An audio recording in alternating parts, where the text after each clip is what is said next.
Welcome everybody this week's Movies, Music, and Mayhem. My name is Richard Silvestrini. You guys are the best. Sorry, having a little bit of technical difficulties.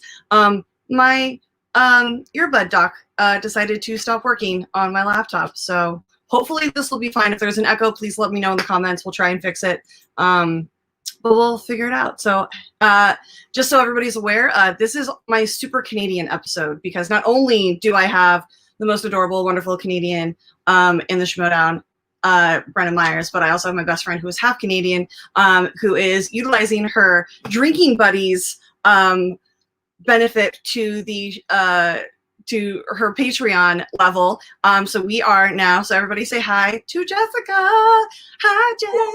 And now welcome the wonderful and just lovely Brennan Myers, the kid. Hello. Hey there. I got to frame it up a bit. Hey, how's it going? Happy to be on. That you guys get to hang out. First of all, cheers to Canada. Yes. And I actually, I don't know what everybody else is drinking, but I literally went out to find Canadian beer, could not find it anywhere until I went to, Total Wine. It's Blanche de Chambly, I think. I'm American, so I can't pronounce anything correctly.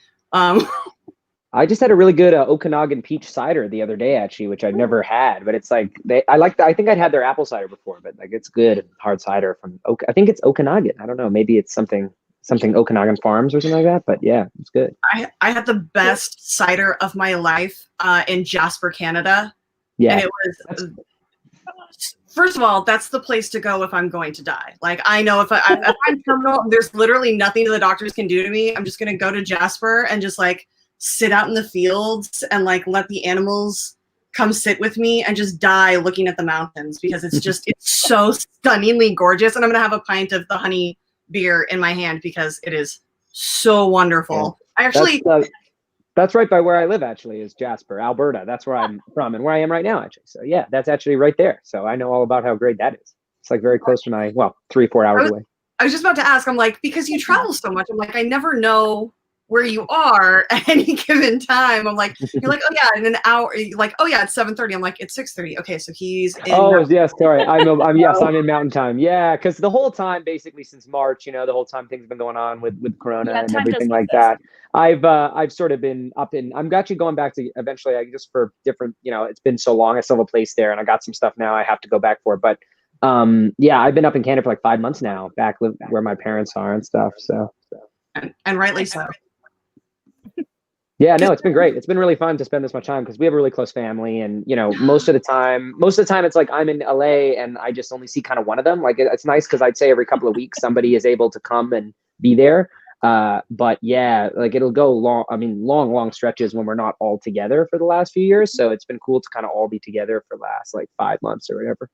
Because usually it'd just be on holidays and stuff that we'd all be together in the same place.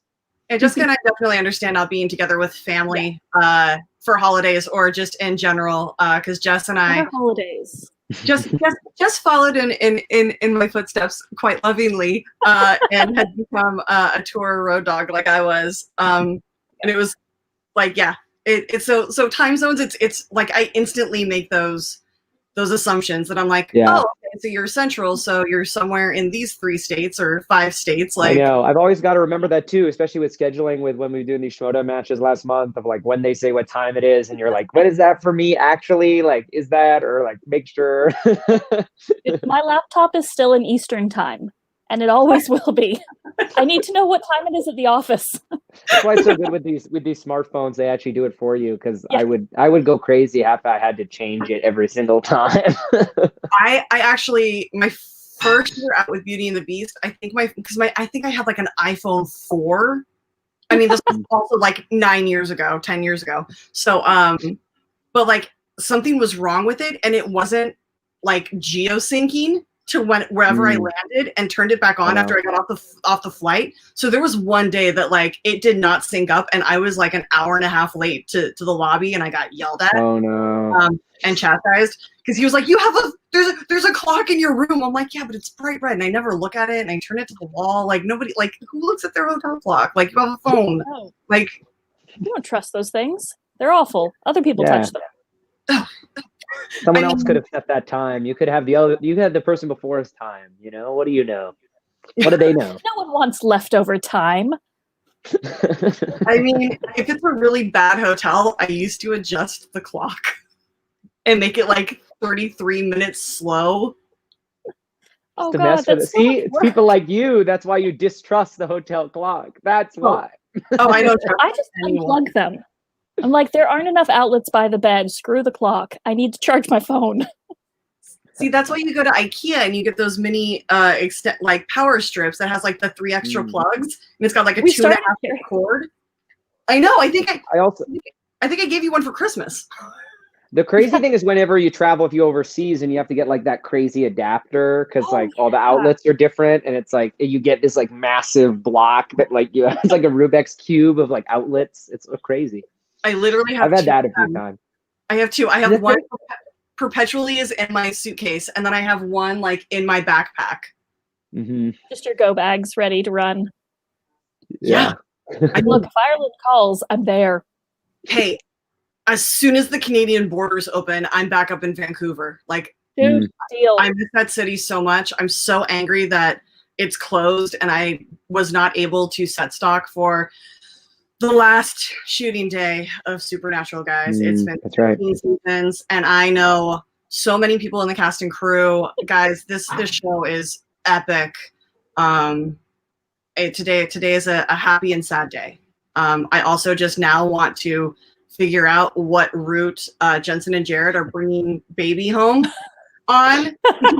They're literally road tripping. He got it put into his contract at the end, like for season 14. I think it was at the start of 13 or 14 that he was like, "We'll come back and finish the story, but I get the hero car."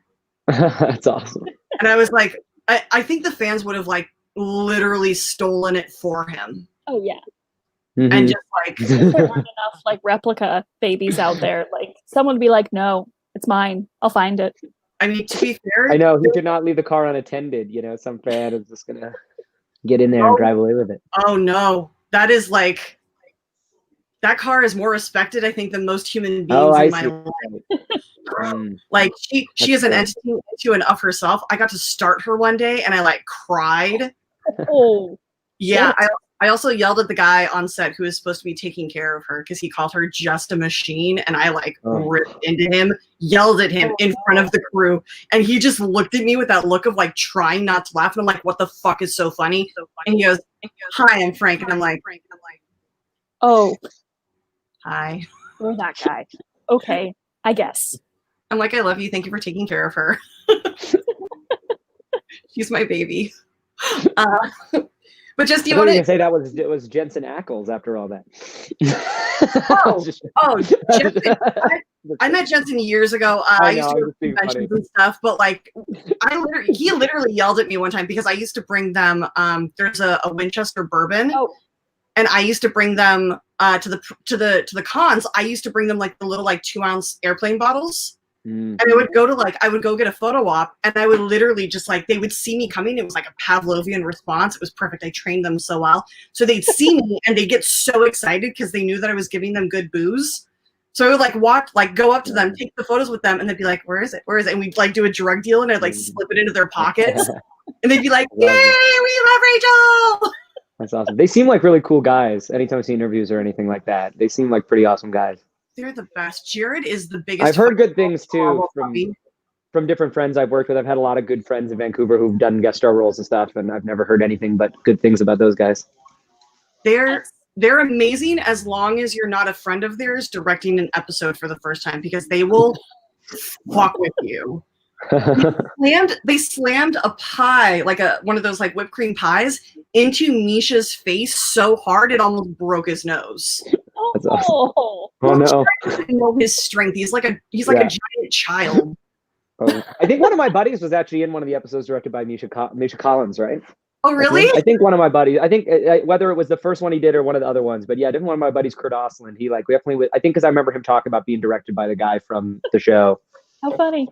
Yeah. Well, yeah, because Jensen. He was great too. Yeah, Jensen, Misha, Amanda, and oh my God, Richard. Why am I blanking? He played Gabriel. Some fan's gonna yell at me. I know. Yeah, that guy.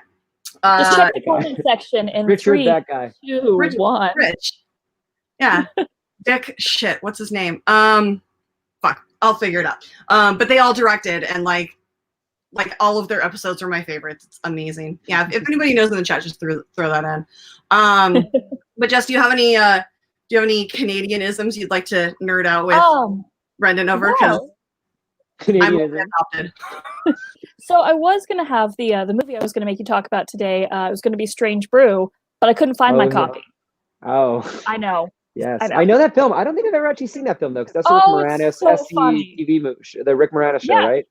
Yeah, I do know that, but I've never actually seen that. I've never seen that movie actually. It's hilarious. I know it. Yeah, I love him. It's got like PJ, like what? Throw in some questions. I was yelling out to our head writer for the Schmoedown. Hey, PJ. That's right.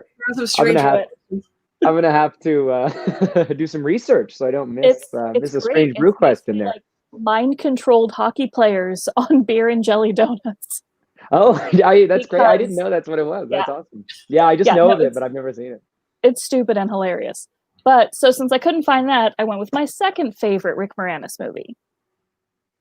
I have seen Spaceballs. Of course. Yeah. I love Spaceballs. I just watched that again last year too. Not for the first time, but again. Yeah. No, Spaceballs is a blast. My favorite line in it, because what Rachel and I did in touring was we do merchandise.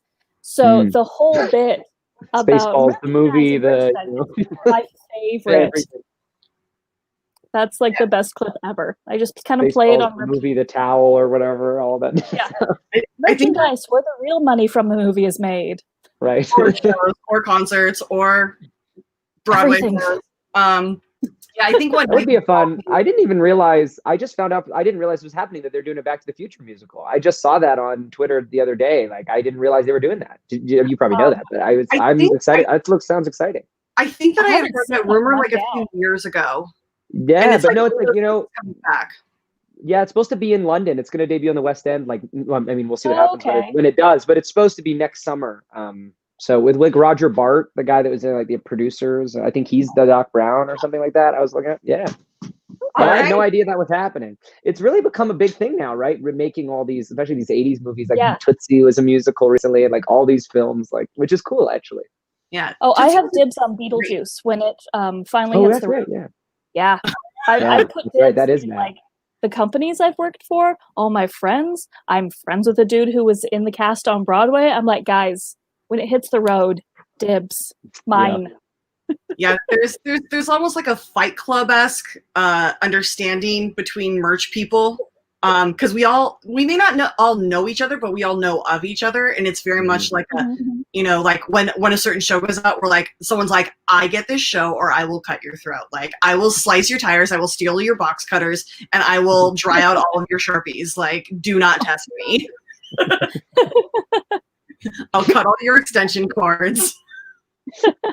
Break the keys off in your kiosks. You will not be able to do anything. This is my show. But that bottom of the tape on your shipment, sliced. Pick up the box. Springfield, Missouri, not Springfield, Illinois. Damn you. No, the Fox in St. Louis, not the Fox in Detroit, which happened to me once. And it was a 25-box shipment. No, a 25-box shipment that was supposed to be overnighted, immediately, emergency, Christmas, stuffed animals, reindeer, all of it, to the Fox Theater in St. Louis. Got sent to the Fox Theater in Detroit. Yeah, and it was the owner of the company that screwed it up too, so like wasn't even my fault. I mean, to be fair, nothing with that company was ever either of our faults. Because we're professionals. I see Tim Franco there in the chat. What's up, Tim? Hello, Merc. There he is. Yep. Nice. Well, I feel like we'll have a few more. All right, Jess, any more Canadianisms you want to geek out with Brendan about? Oh, geez. There's just so many. Oh, gosh. Just more Rick Moranis. He is Canada. I mean, yeah, basically. Between him and Ryan Reynolds, which I still need to watch the commercial. I know I'm bad. Oh, right, yeah, they just that's just like, just it right there. Rick Moranis, Ryan Reynolds, and Alanis Morissette were good. Mm.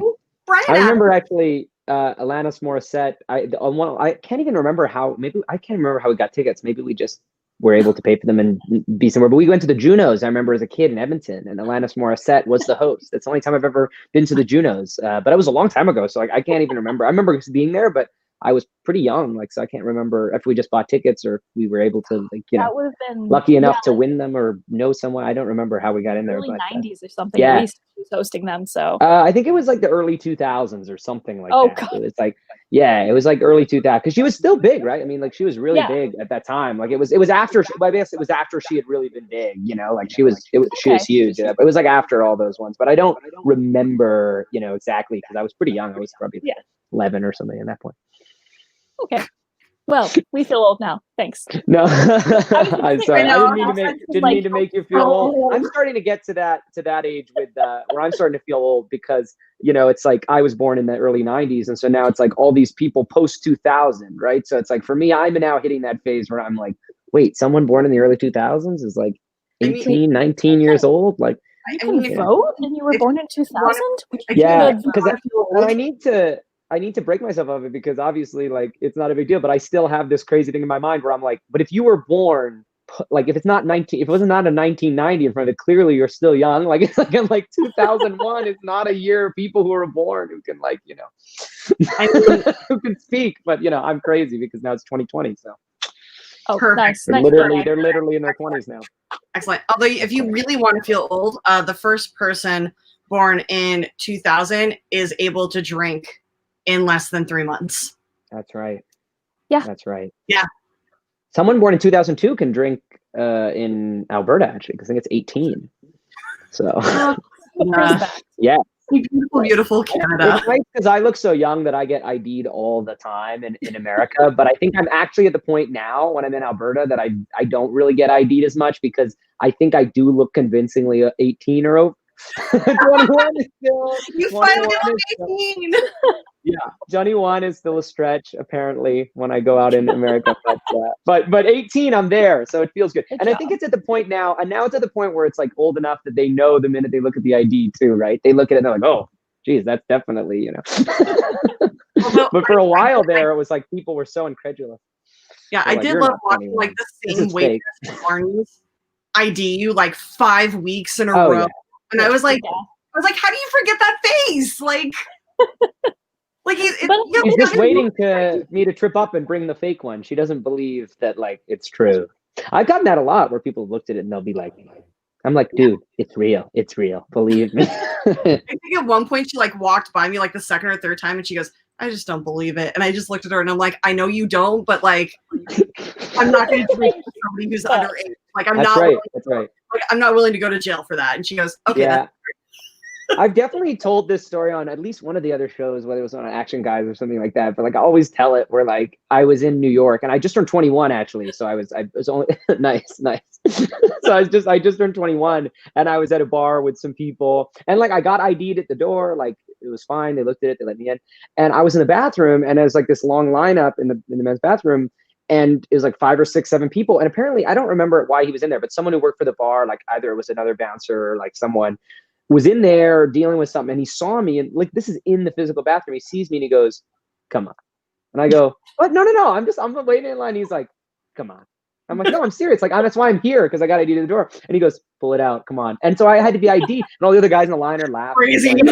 This guy's getting ID'd in the bathroom. That's the story I always tell. It's literally ID'd in the physical restroom. They couldn't even believe it. And everyone's nice. This guy's getting ID'd. To, scrub off X's or anything, were you? What? No, what? I don't know. Do they still do that? Did you ever have to experience that? When you went to a concert or whatever? The massive black X? Oh, yes. Now I understand what you're saying. Yes. For a minute there, I was but yeah. I used to be very popular. You are young. Yeah, I used to be very popular as a merch girl because I would have a little carrying case of baby oil and wipes. Yep. Because if as soon as you walk in, if you go and wash your hands and take baby oil, it will take the X's off without the red scrub. Just FYI, in case the world ever opens again. Of no use to me now. The more you know. Too late. You know, 8 I years always ago. had hoodies. I always had hoodies with holes in the thumbs, so I would just pull it over the top of my hand. So it's like, no, it's totally fine that I'm here at 3:00 in the morning just chilling out with the band and the merch chick, and we're good. Like, it's fine. I'm totally not 17. Yeah, Cool. of course not. Never. Oh, Misty, let me know when you get her on. Wait, But- what? Misty. Oh, she's still going. A dear friend of ours had a little bit of a mental break, and she like literally got in her car and just drove away. And just went and came. Like Nice. she did a little tour of middle of nowhere, and she's coming back all happy. And Well, that can be very cool. That's like Into the Wild, you know. Like he had such an amazing. I mean, obviously, then things went, you know, in Alaska. It's unfortunate, obviously, you know. Hers is going better. Yes, but I always love that movie, and that's such an interesting story. And I do feel like he must have gotten so much out of like going around and interacting with other people and getting on. I have a really good friend from Edmonton actually, who's a really good friend from Edmonton who lived out of a van for a year, and it was really cool to hear him talk about his experiences, and like he documented some of it, and like it was really cool. And we have a friend who converted a van, and he just like gave up. He was living in Oakland and paying like crazy amounts of money, and he goes, "This is stupid," and just bought a van and like converted it. And we're like, that absolutely makes sense. Because like 10 years ago, you say, "Oh, I'm living in a van," and people are like, "Oh, down by the river? Like, are you sad? Yeah, like, right. What's going on?" The van's always moving. It's a road trip, though, right? It's when you're just in the van in the same spot for years. You know, that's when you're living in a van. It's much cooler if you're like always in motion. Well, that depends on who's driving and whose feet are in your face. But Rachel, I know I'm past my time, and me and little Patrick Mahomes have a Chiefs game to finish up. So I'm gonna let you guys go. All right, love you so much, baby. I'll call you later. Bye. Love you all. Nice to meet you, Brandon. Yeah, nice to meet you too. So that is. I've been watching. My best friend. That's awesome. Yeah, she's cool. I was just watching. I was actually watching. I've been following it too much because I don't follow basketball too much. But I was watching the Raptors last night. They won in double overtime. So Canada's team. But I usually just follow hockey and some other sports. I'm not a big basketball guy. I love hockey and I miss it so dearly. I love hockey in a very similar way that I love baseball. In the fact that you can drink in public and yell at people and not get arrested. That's right. Usually, that's true of a lot of sports, right? I mean, I try not to get arrested, but a few times, you know, like I literally went to a hockey game one time with one of my best friends, sat in his season tickets that he and his family have had for like 15 years, and like there weren't a lot of people at the game, but we were like at the very top rim, like right, like our backs were resting against where the boxes were. Like that's how, like, perfect seats. I love those seats. But like, well, it's nice if you're at the front there. It's really nice. Yeah, if you're at the front of any section, it's like really good, right? Yeah, but like I love that seat because I can stand up if I want to. No one's yelling at me to sit down behind me. Like you can talk to the people in the box, and if you make friends with them, they'll pass you free food and beer because I'm me and I end up with that all the time. But there was like literally a couple sitting right in front of us, and you know me, I have a mouth on me, and I don't have volume control. And this woman like turned around and asked me to stop yelling because she had a migraine. And I'm like, well, that sounds like a you problem. So she went and complained to security, and all of the security in that area knows my friend because, again, he's had those seats for 15 years. So they like came up to like escort us out of the building. And I'm like, I didn't know that he wasn't. He's like, you know, we need you to come with us, grab your stuff. And I was like walking down the stairs. I'm like, this is bullshit. Like that bitch doesn't like. How is it my problem if she has a migraine? She knew she was coming to this. Like, grab some ear, like pop some aspirin. I don't care. That's not my problem. And then he ended up walking us down, sitting us against the glass next to the visiting team. I was like, oh wow. Well, there you go. Like the things that happen when you complain. That's right. I had a thing where like I remember once, because I can talk very loudly too when I get excited about something and animated. I remember I went to I was at a movie, and it was like before the trailers even started. Like it's literally before the movie started. I was talking to my friend, and we were like having a good time. And the guy behind me was like, "If you want to get a coffee, go somewhere else. You know, so just be quiet." And I thought, wow, only I can be told to be quiet before the trailers, not during the movie, not during the trailers. I remember I also got I once unfortunately like, and again I wasn't even, I think it was like I you know, it was the trailers, and it was in one of the it was like in I think it was at the Arrow Theater or something in LA. So they were, I can't remember what movie we were going to see, but they were just showing older trailers, and it was just funny because I can't remember, my brother was with me, and I think like, you know, we got a text from my mom that I need to respond to right before the thing went down, and so I was talking to him, and the person actually was like, "Be quiet," and they were super mad. And it's like, it was a trailer for Casablanca, and I want to be like, dude, this movie's like from the 40s. Like, there's no way. Like, come on. Like, you know, it's like, it was like, dude, she was so pissed. She was so pissed. She's like, quiet, the movie started. And I was like, the trailers, and it's like, it's a trailer for a movie from the 40s. Like, I'm sure you've seen it. And even then, it's like, I would have been that asshole and turned to her and been like, Rick doesn't go with her. Rick stays. Spoiler. 60-year-old movie. Oh man, I remember that there was someone, it's so bad actually, that there's some shirt that has like all these spoilers. Have you seen that shirt? And it's like, it's a shirt that spoils like a bunch of movies. And like, I legit, like, on something I worked on, like one of the people who worked on it had the shirt, and it like actually spoiled like at least 2 different movies for me. That's so It's sad. like awful. And they're all super famous, but if it's just one you didn't happen to know, like, you know, and I remember I was like, oh, all right, well, thanks for letting me know that's that, you know. Thanks for ruining that part of my education. I know, it's funny. I was like, oh, come on. Actually, I feel like most movies, it's kind of sad actually, because I feel like almost all the, I was quiet. I did be quiet. I just, you know, I wasn't like I kept talking, but I just thought it was a bit much for a movie from the 40s. Want to see the time travelers from the past. Oh, yes. Warfather. Eric's got a big match coming up tomorrow against Janine. I mean, Janine is a tough test, so that's, you know, he was good in his first match though, so it'll be close. But I mean, Janine is tough, so we'll see. But I think he can do it. But again, it all just comes down to the wheel. It's so tough. I mean, it's the wheel, and then it's also like, especially the 3 and the 5, especially. I feel like lately, it's like they're tough enough that if you just get one of those in the category that you aren't really good at, it's a killer. You know, it's just a killer because, you know, it's so tough, and you have to be lucky. I mean, it's like if you get a 3 or 5 in something you don't know, you got to hope it's just in the, you know, sliver that you do know.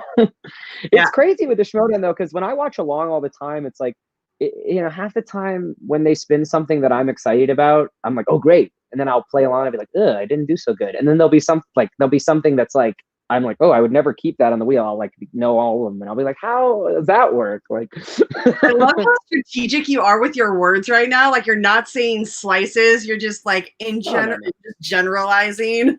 Well, the thing that's funny is it is general though, and that I feel like generally there's like a lot of like, there's many things that I'm excited about. And okay, I see. I misspoke. Warfather is not here today. No, Eric doesn't have a match on Friday. Eric is here. Does, but Eric is here with us tonight. Right. Warfather is busy. He's busy. Yeah. Warfather's off. He's doing his thing. Warfather quests and such. Yes. That was clearly I misspoke. But yeah, no, but it's all general, because like I feel like all the time it's like I feel like every time I play a Schmoedown match, especially now, I don't know why, I never felt quite this way when we were playing before, but maybe it's just I was more just not thinking as much. But like the last few times I've been in these teams matches or in like the singles match played against Lonzo and stuff, it's like when it comes up, you see the wheel a lot of time for the first time, like when you log on and stuff. And I'd say like every time I look at it, I'm like, there's always 1 or 2 things where you're just like, ooh. And then there's 1 or 2 things where you're like, oh, but then it's like, there's always 1 or 2 where you're just like, oh, okay, so if I spin that, I don't think I'm breaking any points records tonight. That could be bad. Maybe some low scoring records. Yeah. I don't feel very But you never know, because, you know, sometimes, like I said, sometimes there's stuff that people get and I think, oh, I'd never be good at that. And then they happen to ask the exact right questions that I know about that. I'm like, oh, well, those are all the movies I know about that subject. So that's great. Those were the 4 they asked me. Yeah, I feel like there's pockets within each category that people are really good at. Like, you may not be really great at rom-coms, but if they ask like about a certain time period, or like they just happen to ask about those movies that you've known and loved, like that's your like, and you score across the board, they're like, oh, you're really good at rom-coms, and you're like, suckers. Yeah. No, exactly. And that's the thing that's interesting. And it all depends to the type of questions, because I know for me in this moment, like the stuff that I find the most daunting is just when it gets plot specific. You know, like as long as it's like who directed, name the movie, who's the cast, I actually feel really good about a lot of that. So I mean, I still miss some, but like I feel good about those a lot. And I feel like I can get a lot of like I can get questions like that right on stuff I haven't seen a lot. Whereas once it goes plot specific, it's like you completely, you know, you have to be really, really lucky, you know. But I even feel that for movies I've seen. Like they've asked plot specific questions about movies that I've seen a couple of different times, or like, but if it's been like 4 or 5 years, I'm like, well, I don't remember, because it's like, so that's what sucks. It's like they'll ask lots of questions about things I've seen, and I'll be like, oh wow, the fact that I've seen that movie and have no idea, you know. I see. I'm the exact it's so demoralizing. I'm like, give me more plot specific things. Yeah. Because I remember those. I may not remember like it may take me a while to remember a name or like director or year, because like my life has been in such upheaval for the last like almost 2 decades now, and it's just been like, wait, remembering what time of my life that happened in, and like you know, our like tour life is like school years, and so it like runs from like fall to summer, and what year was I out on that tour, like who was I with when I saw that, and like it's a lot of issues to like to sift through. But if you ask me, you know, like a plot specific question about a movie I've maybe even only seen once, like 10 years ago, I'm like, oh no, I remember that movie. I can answer exactly what you're asking. So it's just interesting to have those type of like, and everybody's brain works differently in that way.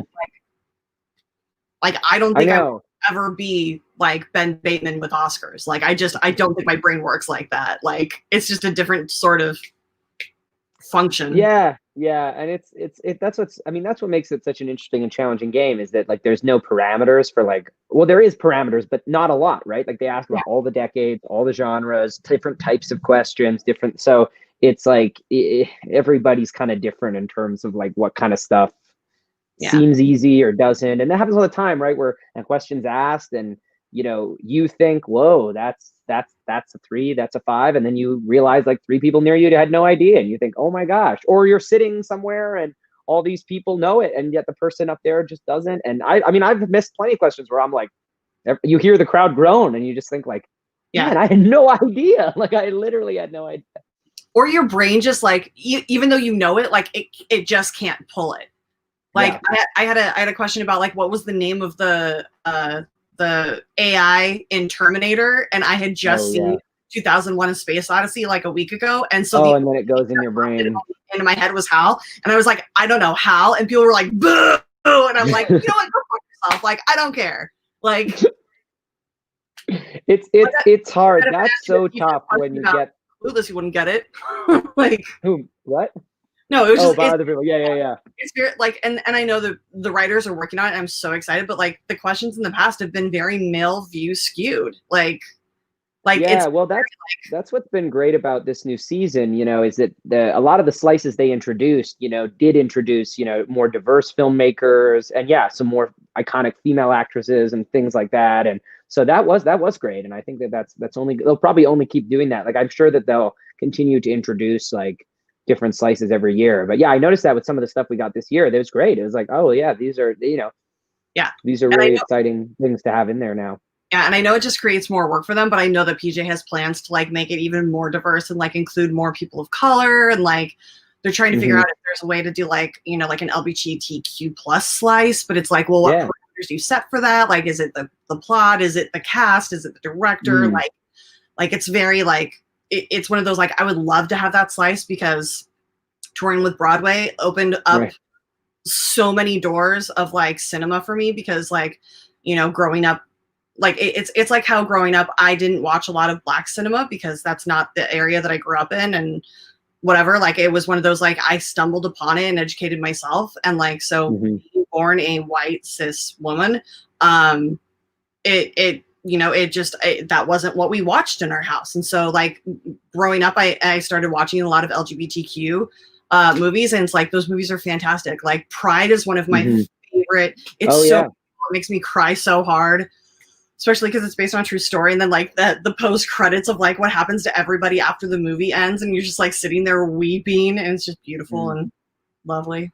But I dig. Yeah, no, I know, it's great. I love all the films of like a lot of, well, they're not all, he obviously is gay, but there's not a lot of, they don't always focus on that. I love the Pedro Almodovar films. Those are like probably some of my favorites of of a director who includes a lot of that content in the narrative in like a really like amazing way. And like, I love those. I just watched All About My Mother earlier this year.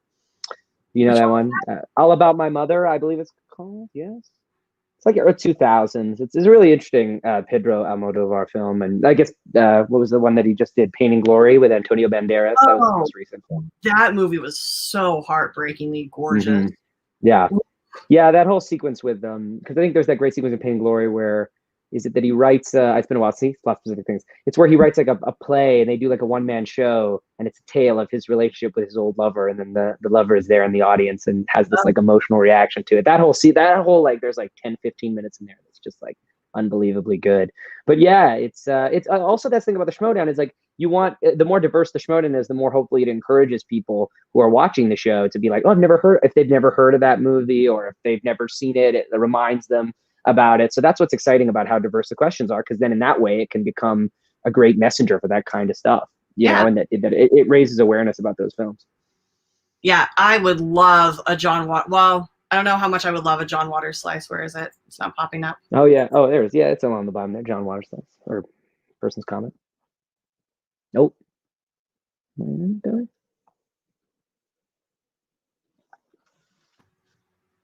Sorry, guys, we're going through. My internet froze. It's end of. Oh, was it you? I couldn't tell if it was me or if it was you. No, it's end of days here in LA. Like it literally, like the sky is orange and purple. I would love a John Waters slice, but I also am kind of scared of a John Waters slice and what it would attain to and what I would have to watch, because like he's made some really interesting movies that I don't necessarily want to watch. I respect them for being made and like for them having a fan base, but like there are just some movies that are too hard to watch. Like I've watched American History X probably at least 100 times, but I still have yet to open my eyes for the curb stomping scene. I have yet to watch that. I literally like as soon as he starts heading out the house, I like just close my eyes and like plug my ears. I'm like, nope, and I count to 20 and I know it's over. And then I open my eyes and he's got his hands behind his head and he's kneeling and getting arrested. That's it. Yeah, well, there's those things. There's those things. Is it the stuff that I was seeing? Obviously, the orange skies and things that was in San Francisco. Is that in Los Angeles now too, or fires? It's orangish, but it's like gray. Like I woke up at like noon today because time has no matter. It's bad. And we haven't even hit fire season in LA yet. Like the Santa Ana haven't kicked up, which is terrifying to think of. Yeah, I remember that one by the Getty Center, because I always drive that on the way to the airport, and it's like that was crazy because you go through it. I mean, this is a while ago now, right? It was about a year ago, maybe 2 years ago. It's 2 years ago, maybe more. But yeah, it's like you go by there, all the trees are. It's like just both sides of the freeway, just like you're literally driving between hills that are literal walls of fire. Yeah, well, there were those videos that were being posted on social media about that, and it was just like, oh my God, that's like, I don't remember where I was, or maybe I don't think I was there when that happened, or maybe just wasn't taking that drive, but I remember seeing those things and being like, oh my God, because I never took the drive when that was happening, but it's scary. Okay, so I normally would. So I am very curious about this. So you started acting at a really young age, right? Yeah, I mean, well, yes, not as young as some people, I guess, but I started acting at a really young age. I only started doing like auditions for like professional film and TV when I was like maybe 11, which is still young, but not like 5, but yeah, young. Okay, so like, I'm just super curious. Like, what was your childhood like in regards to like listening to music and like going to concerts and like festivals and stuff like that? Because I can only imagine how busy you were, and then to squeeze, that aspect of life into an already crazy like professional career at such a young age. Like it must have been really daunting.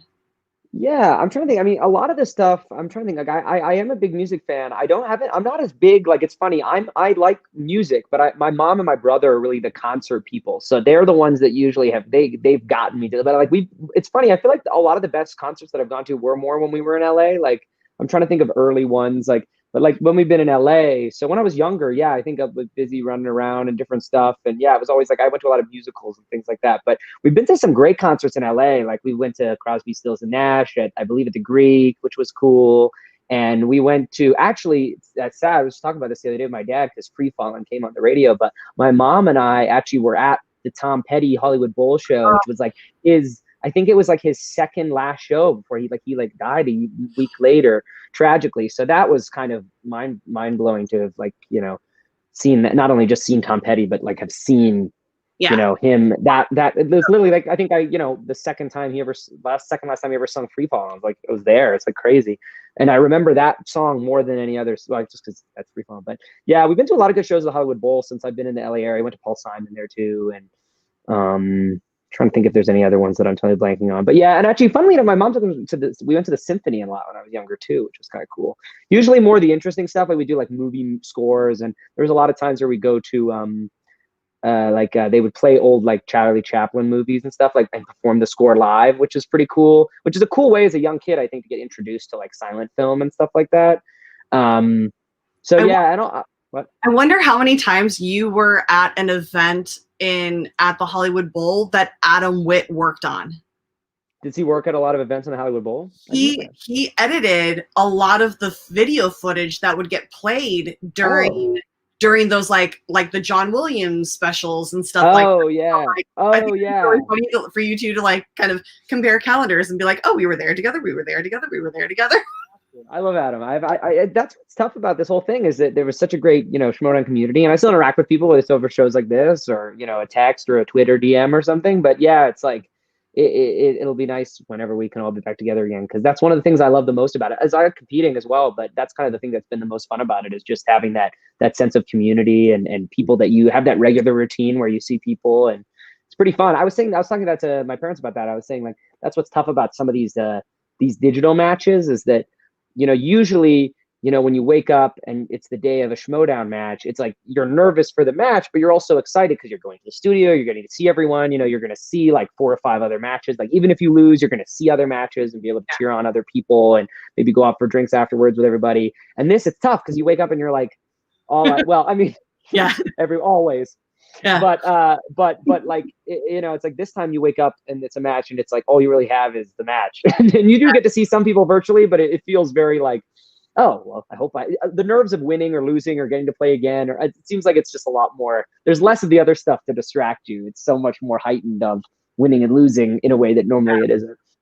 Yeah, I definitely miss the camaraderie, and like, just like, I miss having a match and like sitting down at the table and like being able to look into the crowd and see like you and Jill and Sean or Brandon or Alex running around like getting slices, or like listening to RB3's laugh at a question. Like, I miss that aspect of it so much. Like, I know it's really cool for the fans to like get to hear like the backstage stuff with like us talking to our managers and everything, but like I also miss being able to openly talk to my manager and you know, and like actually, you know, kind of quietly have little conversations while with like the other competitors while Mark is doing the rules again, you know, like.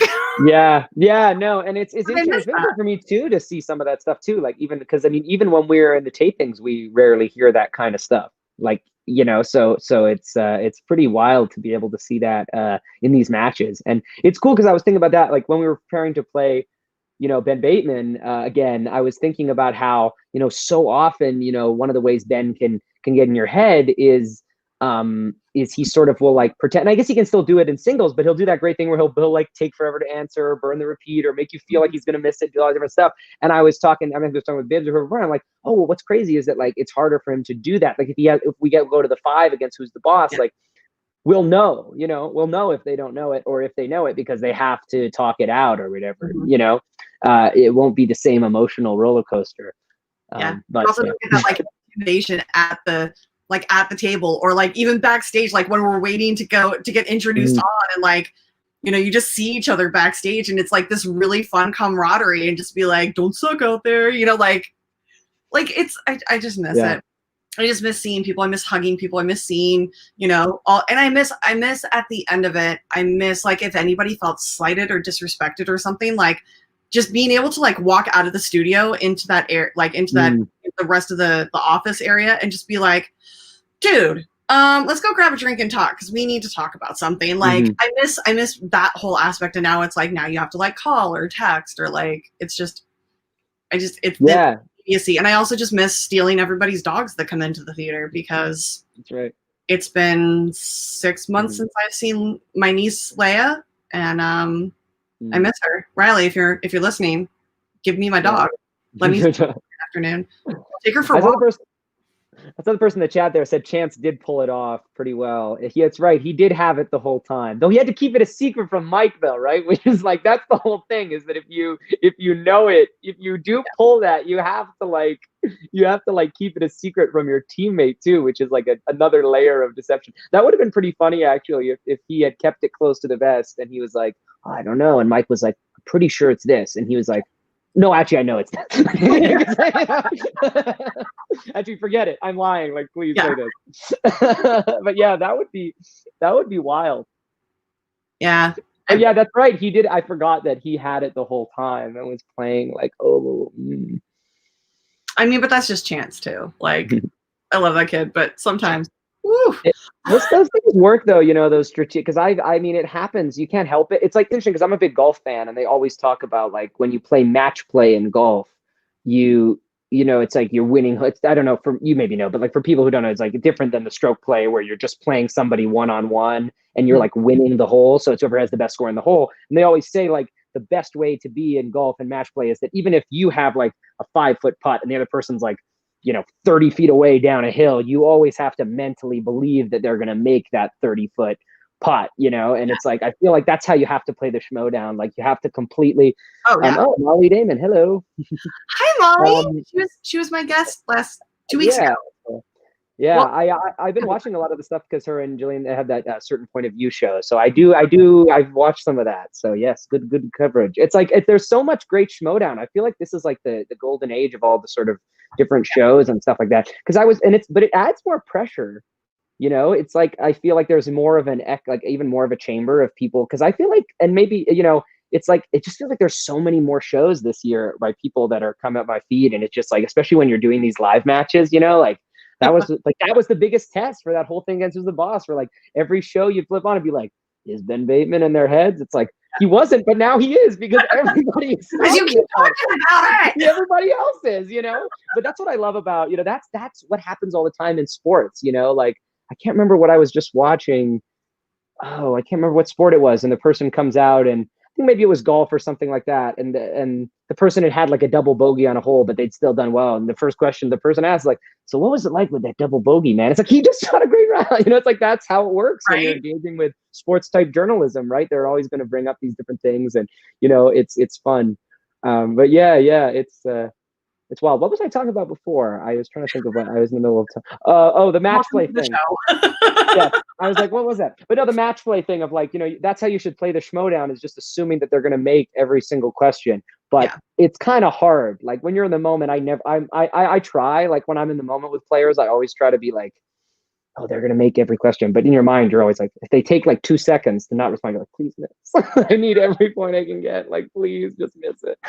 I always just get so disappointed when like somebody that I'm playing against gets like my favorite slice. Oh yeah. Or something, and like then they make the questions like when I was still with Inky and the Brain and we played the movie guys and they got Disney, and I was just like, oh yeah. I was like, my slice, you don't get my questions. And then they like went multiple choice and kept getting all the answers, and like Devin and I were just pissed because we were like, we would have gotten 8 points easy, or 12. That's happened to me a lot of times in matches where, and like more times than is like, not like a couple of times, like so many times where like the other person got the thing that like, I'm like, well, I almost always have done better on and that's what's crazy about it, is that it's almost like a bizarre stat where I think I've almost every match I've done better on the other person's questions in round 2 than my own, like almost every time now. And I've played a lot of matches now, and it's like in singles, I'm like, how does this keep happening? Right. Like, I always say that to people when I talk about my singles career. I'm like, dude, if that luck flip, like and a couple of times I've been lucky enough that I've been able to steal and stuff like that. So I've still had the benefit of it. But like, for the most part, I'm like, oh my God, like if I could just get, and it's not even luck, because it's not even like they're getting my strength. They'll get like a random slice that I'll feel like, yeah. I think I played Video Drew, and I picked directors for my spinner's choice. I always do well at that. And it was like the one directors category where it's like, I don't know a lot of these. And then she got Nicole Kidman, which is such a, who knows? And I like knew them all. And I was like, oh my gosh, like it's crazy. How do you, so it's wild when that happens. Yeah, it's also incredibly frustrating, and you're just like, it's just to the point where you're like, I'm gonna burn the wheel. Like I'm just gonna set fire to the wheel and take my revenge, and who knows what'll happen after that. Yeah.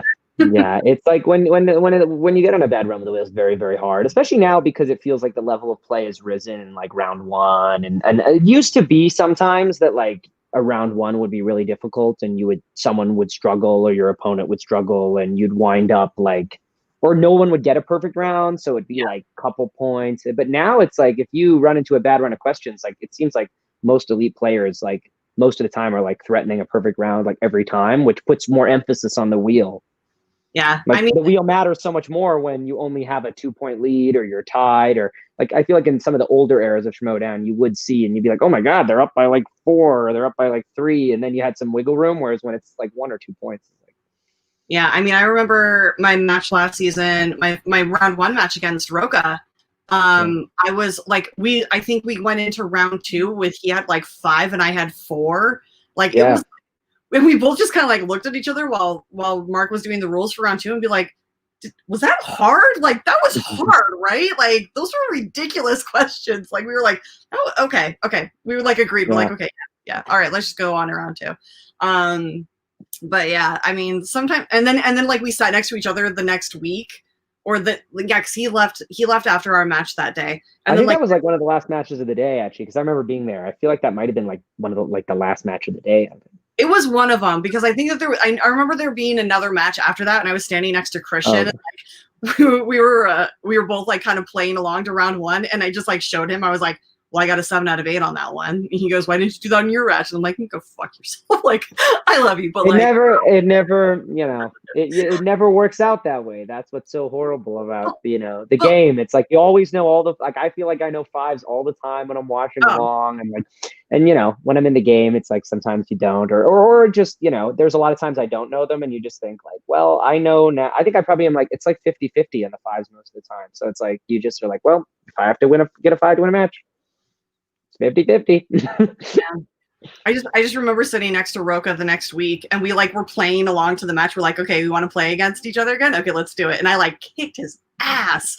But like round 1 ended. We just both looked at each other. We're like, that was a really easy round 1, right? He goes, yeah. And I'm like, see, like it just depends on sometimes the questions are just really not in your wheelhouse, and like nobody can prepare that much. Nobody can prepare to be perfect every single time.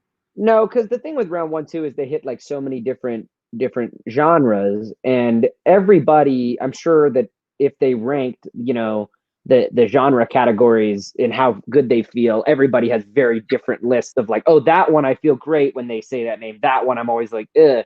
And so I feel like the difference for a perfect round is always like, in the ones that you're like unsure about, do they ask something that's slightly easier? Because then you can put together a great score. But if you run into it where they ask the really hard one and the one that you're usually good at, and ask the really hard one and the one you're usually not good at, it's like you're never going to get it.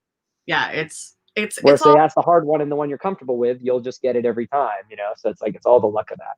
Yeah, this game is like it's just all so subjective. Like I remember standing next to PJ during one match. I think it was a 5-point question. It was either a 3 or a 5-point question, and it was what kills Patch in dodgeball? What kills Coach Patch? Oh yeah. I just like turned to him and I'm like, that's a 5-point question, and I'm like, I know the name that was on the neon sign. It's like. Like, I remember that scene very vividly, and he goes, yeah, no, that's a 5-point. And I'm like, okay, just because, like, in my mind, oh, shit, I froze again. Oh, not to me. Oh, there it is.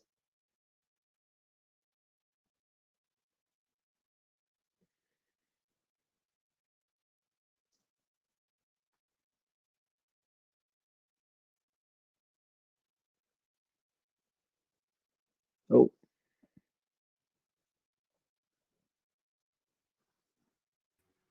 And we're back. I just sit, I wait. I know, just like, yes, we'll get back to music in a bit. Yes. But yeah, I mean, this whole show is just like incredibly subjective. I mean, that's the reason why I ended up getting involved, was because I slayed the speed round that they did at WonderCon at a panel in 2017. And I like knew every question, and I was like, oh, if that's the level of questions they're asking, I'm gonna kick ass. And then I got in and I was like, oh, wait a minute. Yeah, that to me when I played the first time, where like I usually do pretty well in round one. I got like 4 of 8 in round one and like scored really poorly, and it was like, oh, that was OAC. Yeah, and sometimes you just get in there and you just think like, how are they asking? So that's why it is. But that's what's fun about it too. I mean, I think that's what makes the game so exciting. Because I know there's sometimes people who are like, oh, spinners and opponents, and it's tough because it's like some matches that does tilt it a lot. Where you think, oh, that would have been competitive if that hadn't happened. But also, it creates a level of variance to the game, which I think is very, very exciting. And it makes for those high swings and low swings. And also you have players like Ben Bateman who sort of like were able to utilize it really brilliantly and change sort of the way the game is played. Like that's kind of been fun as well. So it's like every time it's weird because it's like I feel like the more variance they inject into the game, it's like the more frustrating and stressful it is to play, but the more entertaining it is for people to watch, Yeah, I mean, it's getting to the point where I don't think the fans are going to be happy unless, like, they watch us go gray while playing a match. They're like, oh, I saw 5 gray hairs pop up on her head. Awesome. Yeah. Like, well, it's like the way penalties work in a lot of games, like especially going back to hockey. It's like, some of the most exciting moments of the game are, oh, they're on a power play. Oh, they're on a, penalty kill. That injects excitement into the game. What'd you say? Oh, pulling the goal. Yeah, exactly. And so, well, that's crazy. I mean, I've been watching some of the games like pulling the goalie with like 6 minutes left now. It's like wild. They're down by more than one, obviously. Hopefully. If you're not, unless it's a playoff and you're down by 1, like don't pull your goalie with 6 minutes left. People do it with like if they're down by 2 or 3 now. People, especially by 3, that's what they do now a lot of the time. Yeah. If they're down by 3, they're just like screw it. Like, let's just go for it. I think my favorite moment in hockey history was I can't remember who was playing. I just remember watching the game, but like it was one of those like full out brawls where like both team benches were emptied, everybody's fighting, and the 2 goalies skate to center ice and just like kind of hold their hands and like dance around in a circle, and it was like this moment of pureness with like pure chaos and carnage all around them. It was like my favorite. Although my mom's in the chat somewhere, she's listening. Oh, nice. Yeah, she listens to every match. She's so sweet. I love her. Or to every show. But she got tickets to Game 7 of round, I can't remember if it was round 1 or it was round 1, and it was tied 3-3 with it was the Sharks versus the St. Louis Blues, and like I don't think that at that point the Sharks had ever advanced to the second round of the playoffs. Like we were always like number 1 in our division going into the playoffs, and then we choked like a freshman at senior prom. Yeah, that was a period for San Jose, where they weren't like they were so good in the regular season. I remember that period. And then just but like I remember watching that game, and my mom had never seen a hockey game or like didn't know the rules, so it was like a very high stakes game, and she was sitting next to me and she's like, what icing? I'm like, I'll tell you during the break. Like like I love you, thank you for these seats, but oh my god, this game. Yeah. Oh my god. Yes. I mean, the Mighty Ducks did amazing. The Mighty Ducks was such a powerful movie that it got an actual NHL hockey team. Right, they named their team after it. Yeah. Like there was a period of time where Disney was actually looking, when Disney still owned the Ducks, like the team, they were looking into building a monorail extension from Disneyland to the to the rink. Oh wow, to the Honda Center. Yeah. Oh wow. Yeah. Well, it's not that far. I mean, yeah, it's like not close, but it's pretty close. It's like the Angel Stadium's right across the street too, which is cool. Yeah. Yeah, I miss Anaheim. I used to live near there. Now I live in Studio City, but I used to live in Irvine, so that was not too far from Anaheim. Brandon used to live in Irvine too. Yeah, it's far. It's far to come. It's like it's not far, but it's far. Like it's with traffic it is though. That's the problem. It's not physically far, but it's the wrong time of day. Like I remember when I was coming in, if I had to come in for an audition or something, it's like if it was in the afternoon, you'd have to stay. Like unless you got something really early and could somehow make it back before rush hour. It's like if you had anything in the afternoon, you were staying all day, because it Yeah. was like, there's no point in driving back to Irvine at like 4:00 Oh God, no. ever. Like, you basically just have to find something to do because it's not worth it. I mean, when I first moved down to LA when I was 20, I got an internship in Orange, and I was lucky enough that like, my boss at the time was like very understanding. He goes, "You're free labor. You're here to learn, and we're here pretty much all day, every day. So like, pick your hours. Let us know when you want to come in, and that's fine." So I was like, "Oh, great!" So I would drive from the Valley down to Orange and be like, I would leave at like 10, so it would like just be that like perfect little window after morning rush hour, before early lunch breaks. Get down there, be fine, and then like stay and hang out till like 8 or 9, and then drive back.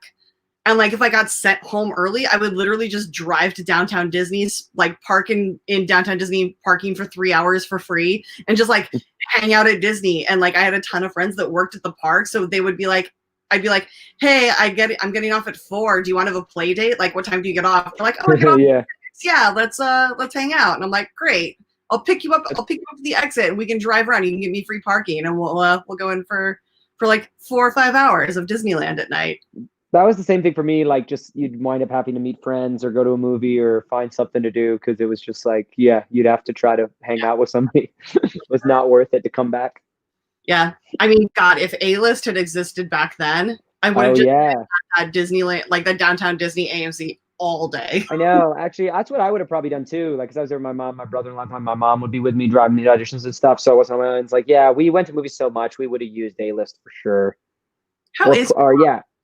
She's good. She's good. Everybody's really, really good. Yeah. No. For those of you that don't know, Brendan's family came to Free for All last year, and like it was you, your mom, my grandparents were there too. Yeah. Grandmother, who is like #goals. Like, she's amazing and ballsy and classy, and I love her so dearly. No, she's awesome. She's Irish, and she was a marathon runner for years. It's like she run Boston a couple of times in her 60s, and like, it's amazing. She's always been super fit, super like on the ball, and it's incredible. Like, there was a period of time which was really cool, like after they both retired, because they're both teachers, and they retired, and they my grandparents like went around and they did marathons all over my granddad didn't, but she would do the marathons and he would walk around and wait but they went to Rome, they went to London, they did Boston. She did Boston the 2 different times. So it was amazing. That's really cool. But that free for all was wild because it was like, I think it was the same week as the OA season 2 premiere. So that's why my grandparents came down, because like my grandparents had wanted to come to the first one, and the first season premiere, they weren't able to.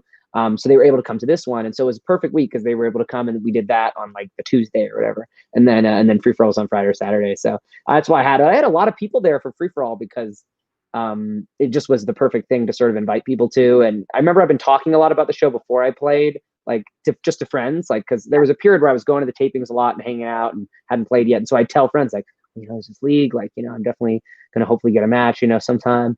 And so people wanted to see it. And it was great that I wound up doing so well, because I was kind of having to tell people like, look, the format of this is such that I could be up there it's like very easily could be up there for like very short amount of time. You might come all this way and it might be, a huge, you might spend more time waiting for me to play than, but thankfully, it was great because I had like 5-6 different friends there because everyone wanted to come. It's like, and at that point, I wasn't sure how many more times I'd play because I'm like, well, I lost my first match. So, if I lose, we'll go out early. Like there might, I don't know how many times I'm going to be, doing this. Thankfully, there's a lot more, but yeah.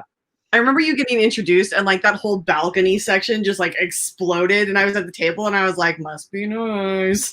It's great. It's wild. That was such a fun day.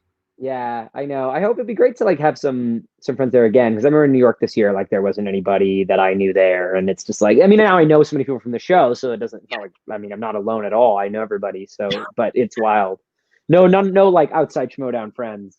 Yeah, you'll never be alone at a Schmoedown event ever again. No, it's crazy to think about January though, and being at that New York live event in January, and just like how normal everything seemed. It's pretty surreal.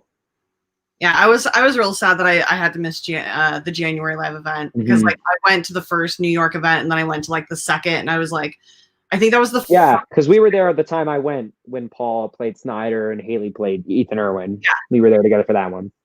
Yeah. I was pacing in the back with Brienne. Yeah. Very angry about that Alice in Wonderland question that got missed because like like any Disney question that gets asked that gets missed, I'm like, you wasted that question. I would have gotten points on that. Like, damn it. I know. That's how I feel whenever there's a question I know, especially if it's a little bit tougher, like if it's in the later rounds, or I'm always like, well, that question's of no use to me now. Yeah.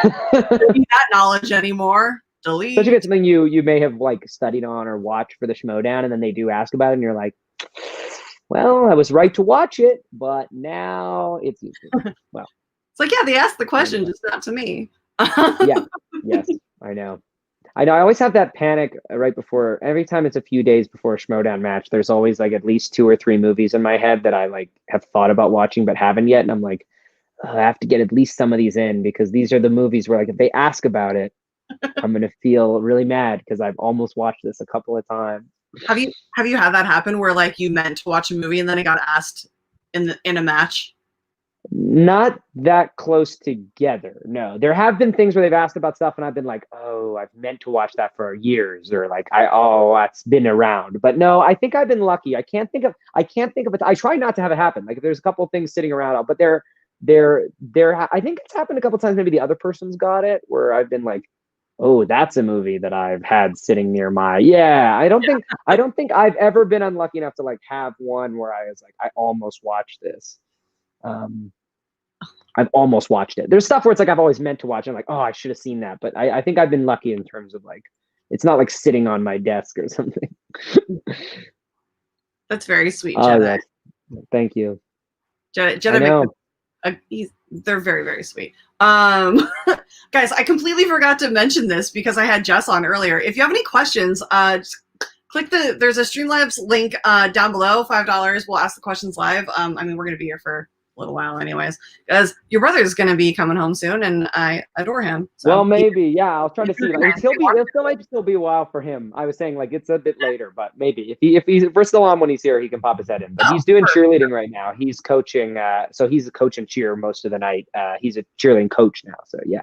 You know what's funny is I was literally driving around on a search for Canadian beer earlier today, believe it or not. And I don't know what happened to make me think about this, but I just feel so bad for like the seniors this year who were cheerleaders, because like I was a cheerleader through high school. And so like senior year is such a big year, and like you just like, you're missing homecoming, you're missing all of these events, you're missing competitions and stuff, and like it's such a sad thing to not experience and to miss out on. So it breaks my heart. But I completely they can't. So they had to move the World Championships this year, and so if you were on specific teams this year that were on high performance level, whether it's like high school or wherever, it's like it's unfortunately not this year. And they still, the coaching, they're very safe. Everyone's wearing the masks, and it's like very, Well, I mean, so it's still not quite back to full whatever. I mean, you're throwing people in the air and catching them, and you're ending up with elbows in your face. So it's not safe, but like what? Well, the injuries on it is a lot. Yeah, the injuries on it is a lot. We actually tallied up our medical bills one year, the cheer team versus the football team. Oh, we knocked them out of the park. It was like 3 times their bills. They say day to day. I dislocated my shoulder 3 times each, like broke my nose a few times, had a few concussions, like. Yeah, they say that day to day injuries, it's very high. Like the day to day injuries of cheer compared to other sports, very high.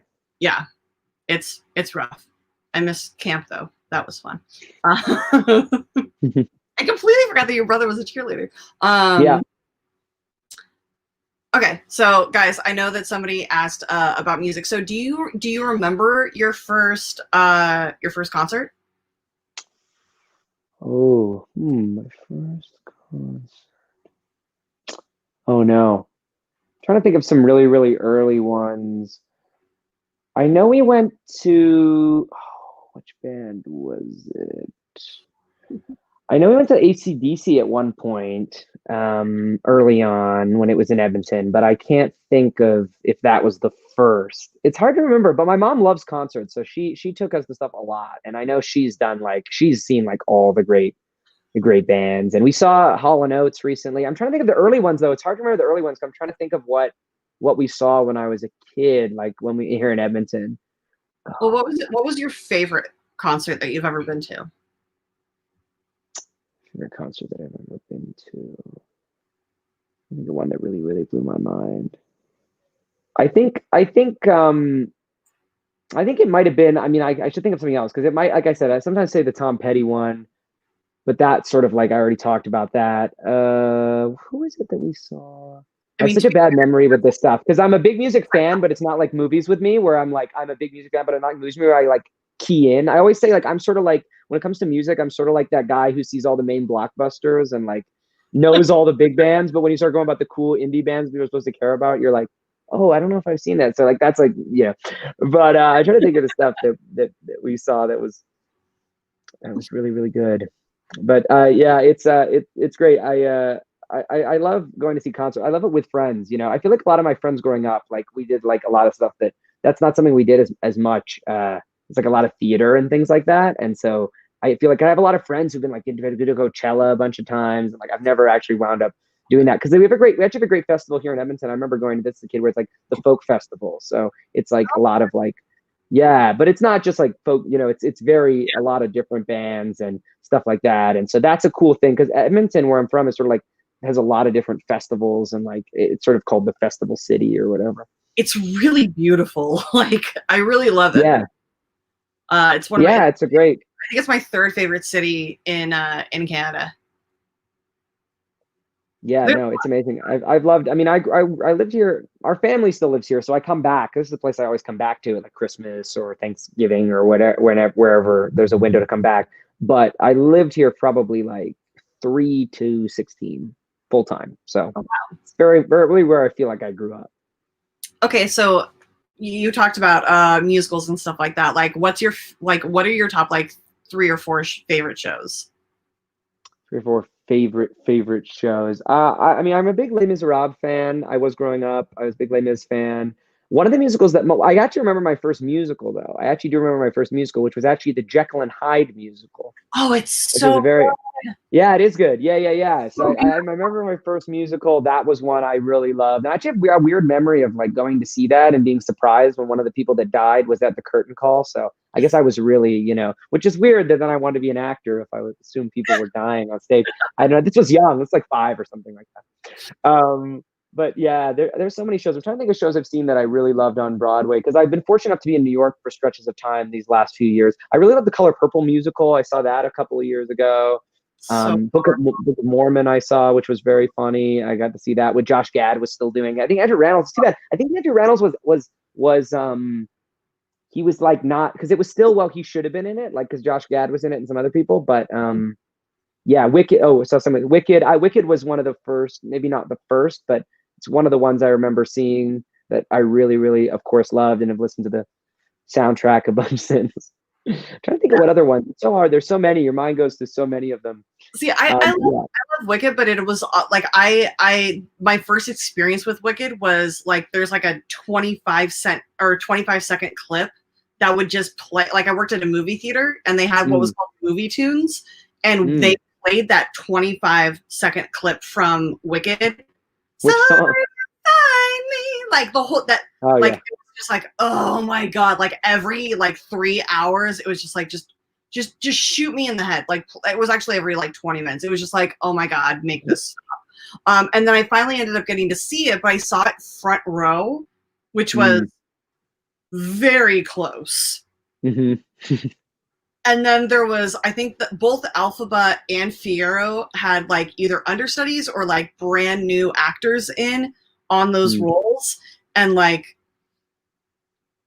they made some choices. And you never know. Then the climactic kiss happened. And I turned to my friend who was we won the lottery and like, that's where And so like, I literally turned to Caitlin and I was like, well, it's a gay boy kissing a girl.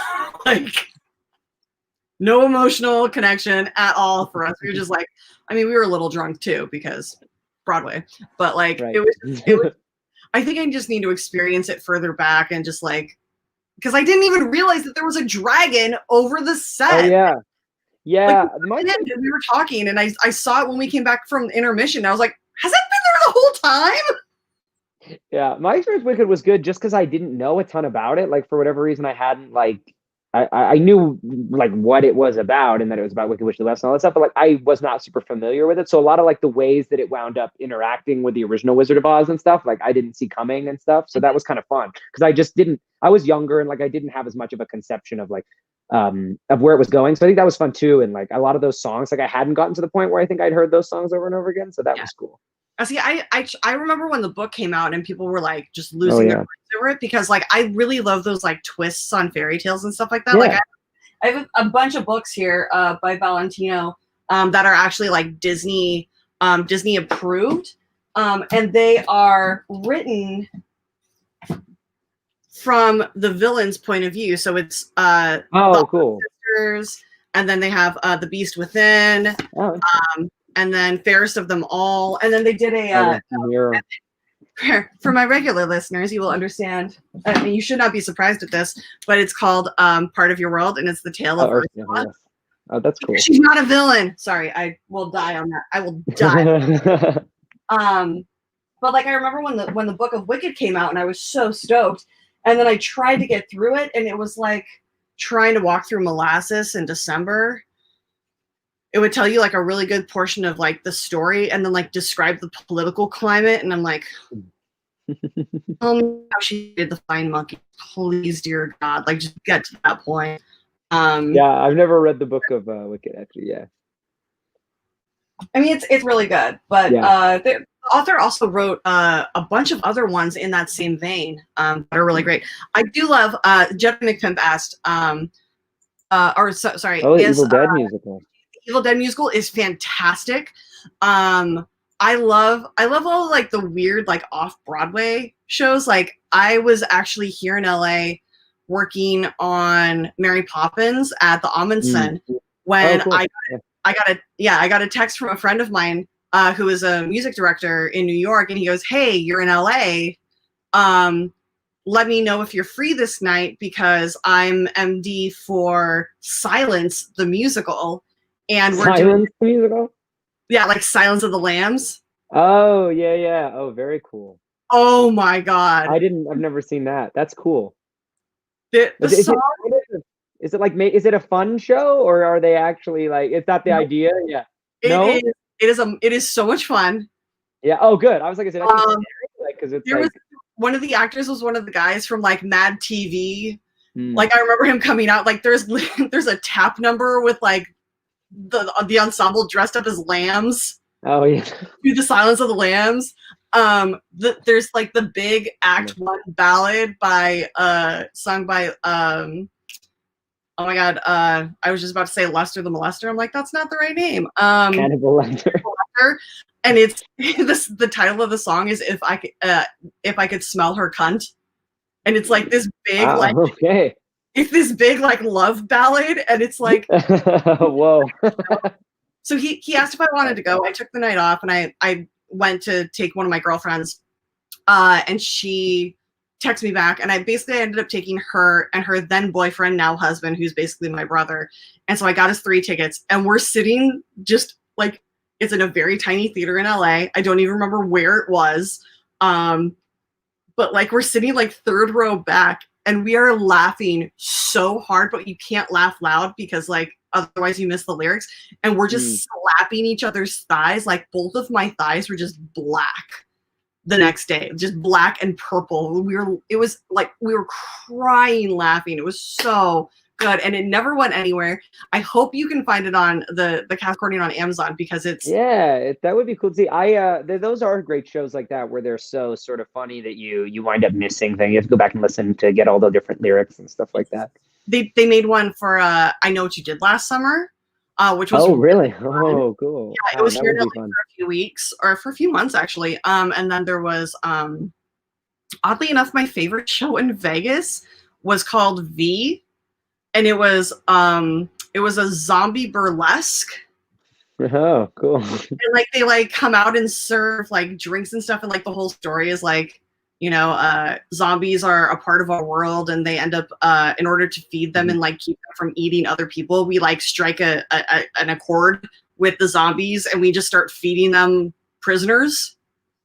And then one day we run out of prisoners, and it's really funny. But like, I saw one of the most beautiful like ballet movements during that show, and it like shows like these zombies falling in love, and like they stand there, and like the light is on their body, and they look at blood flows through their body, and then like they dance a little bit more, and they end up like fighting and like falling out of love, and they look at each other with hate, and like the blood runs out of their body for the lights, and it's like the most visually beautiful thing. I was like, this is so beautiful.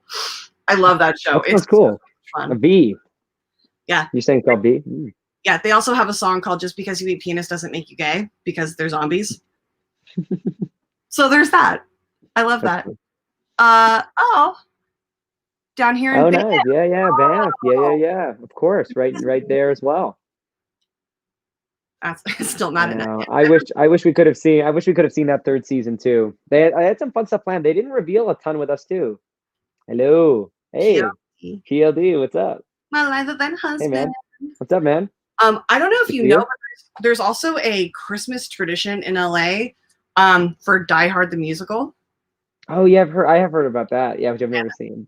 I'm really hoping that they do it again this year, because I'm like, you can still do it with distancing. Like, it can. Yeah, it'll see how when live performance comes back, and when some of these major theaters in LA and Broadway and all this stuff reopens. Because yeah, it's been a while since I've been able to like see, because the last few times I've been in New York, I've been the 2 times there were the live events. Obviously, one was like 2 days in and out. There was no time to see anything. And I think even that time that we were there at the same time, I didn't wind up getting to see any shows, just because I was only there for a few days and wound up doing other stuff and going to Schmoedown the one night. And so yeah, it's been a while since I've done a real New York trip to see shows. So hopefully whenever we're back.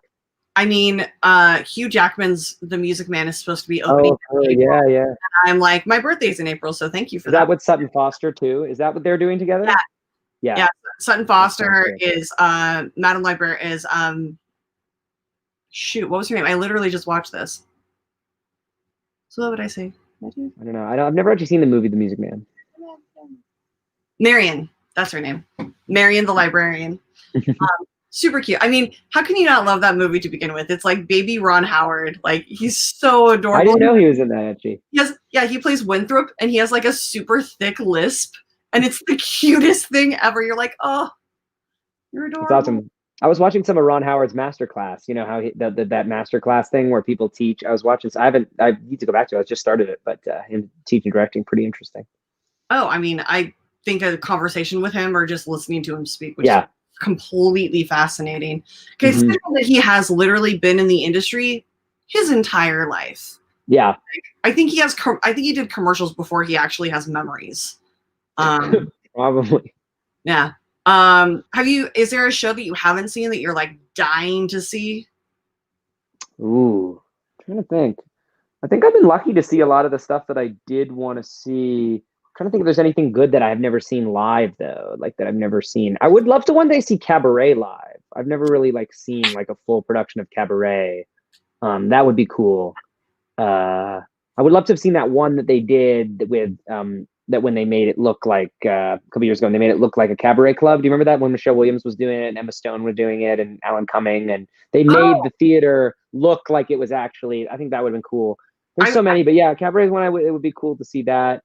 I've seen most of the big ones now, I think, because I saw a lot when I was younger. Like they did a lot of them like in Edmonton. So, and there was like a lot of touring like Broadway across Canada and stuff like that. So I think I've seen a lot of like Phantom. I've seen Les Mis and a lot of the like Sound of Music, and I've seen a lot of the big ones. But I think I've been fortunate too to see a lot of the more recent Broadway stuff, just because there was a period there where I was working there a lot of different times. Like first season of OA, we filmed there for like 4 or 5 months, so I got to see a lot of different stuff during that time that was there. But yeah, and I've been lucky. Like I've seen Book of Mormon, I've seen Avenue Q, and I'm trying to think of some. I got to see Hamilton once later when it was the later cast, but got to see that once too. So I've seen a lot of the good stuff that's been the last couple of years. Most of the stuff that was on my wish list the past couple of years I've seen, and then a lot of the more classic ones I saw regional productions or like touring productions. Yeah, I really would have loved to have seen it while it was still on Broadway with Alex. Because what was the first thing you said? I said I would have loved to have seen Beetlejuice. Oh, Beetlejuice. Yeah. I was still on Broadway with Alex because he's fantastic. I actually got to meet him. My friend Max ended up last January ended up getting us tickets to the closing night of School of Rock. Oh yeah, I would like to see that actually. That's one that would be fun to see. I never caught that one. So good, but I ended up meeting him. Like we ended up where I was walking down the aisle and he was walking up the aisle during intermission, and I was like, they had just announced him getting Beetlejuice, and so I was like, oh my god, congratulations with Beetlejuice! I'm so excited to see it, and then it closed before I got to see it. What else? There was that would be. I actually just saw. I was watching some on Netflix last night, and it ended, and then School of Rock came up. You know, the singers will just put up, and it was just like I was just laughing at that. Like even just a little trailer of like Jack Black doing all the instruments, and I need to watch that again because it's been years since I've watched that. The movie's so much fun, but the show is amazing. It actually like really goes in depth with like the pressure that like parents put on kids these days, and like the fact that like kids just aren't kids anymore, and how tragic that is. But also there was this beautiful occurrence where the original kids, like the first cast of the kids, were sitting like 2 rows in front of us on the other side of the center section. And like during all of the dance breaks, they're all doing all of the dances, like sitting in their seats and like marking the dances. It was so cute getting to watch them. And then like during the bows, like they got to run up on stage with everybody and do their bows because it was like the closing of it and they were paying homage. It was just like super emotional because I know what closing night feels like, and saying goodbye to that part of you is just it's real hard. Yeah, there a lot of the kids were so talented. I remember that they had like those kids were really playing all the instruments, and they got like some amazing young musicians as well. I remember reading an article about that.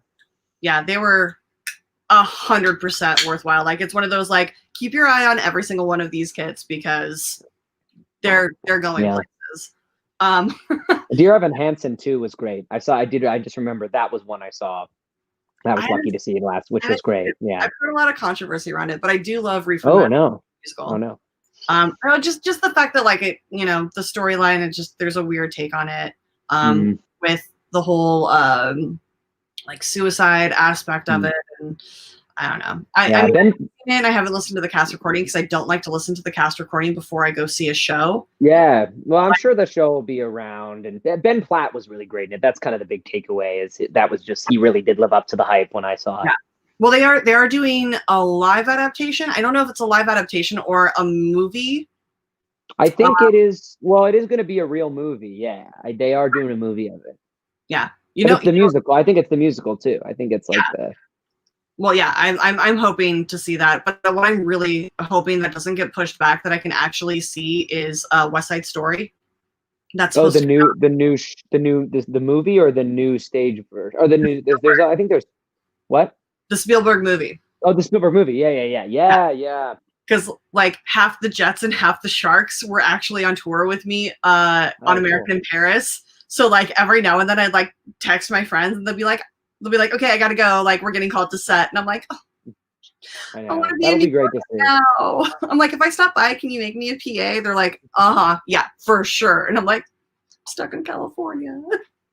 Yeah, I'm excited to see that. That's another one. That's a movie musical I remember seeing quite young and really, really love. Actually, that is a musical too on stage. I remember we saw West Side Story on stage here in Edmonton when I was pretty young, and that was one that I really loved because I'm a big Shakespeare fan. So I was really into that as a young kid. But I've never the movie. It's been so long, and I have a DVD of it here. I should almost either watch it while I'm here or take it back to LA because it's been probably like that's one of those movies. Been like 10, 12 years since I've seen it. So.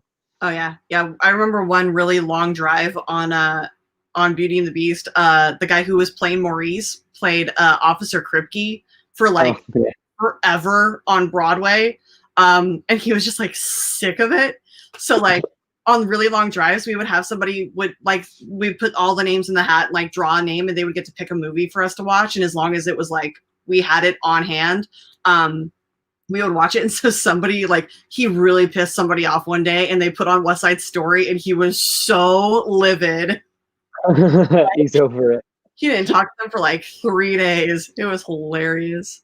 I imagine there are those people who've been in those shows. It's like you've done it so many times. Well, I traveled for 5 years with Beauty and the Beast, and it ended up being everywhere I went. Like we had a break my third or fourth year, like right after Halloween, early November. And so I ended up going to Europe by myself. And I ended up in Rome, and it was beautiful and wonderful. And I had like spent the day just like listening to the Rat Pack and like walking around and eating delicious food and just like staring at gorgeousness and just like being in Italy. It was like one of those rom-com movies where everything just glowed gold.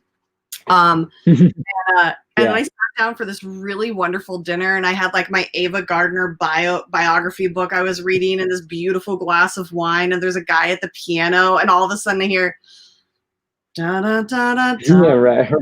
What is going on? And I just like start laughing hysterically to the point where my waitress has to come over. She's like, "Ma'am, are you okay?" And I'm like, "This is why." And she goes, "I'll be right back." And she's like, "Do you want me to tell him to stop?" I'm like, no, it's fine. It's just really funny. She comes back. I feel like you wouldn't get sick of reading the beef, right? What? I feel like you wouldn't get sick of it, though. I mean, but maybe too much of a good thing, is it? 8 times a week for too much of it is a good thing. Like, there is too much of a good thing. I still to this day cannot hear "Be Our Guest" without being like 10 minutes till intermission. Like, like it's just so ingrained. Yeah. But yeah, that was a rough tour. Those were rough tour days. But like, she came back with like the rest of the bottle of wine, and she goes, "This is on me." And I was like, "That's really sweet, thank you."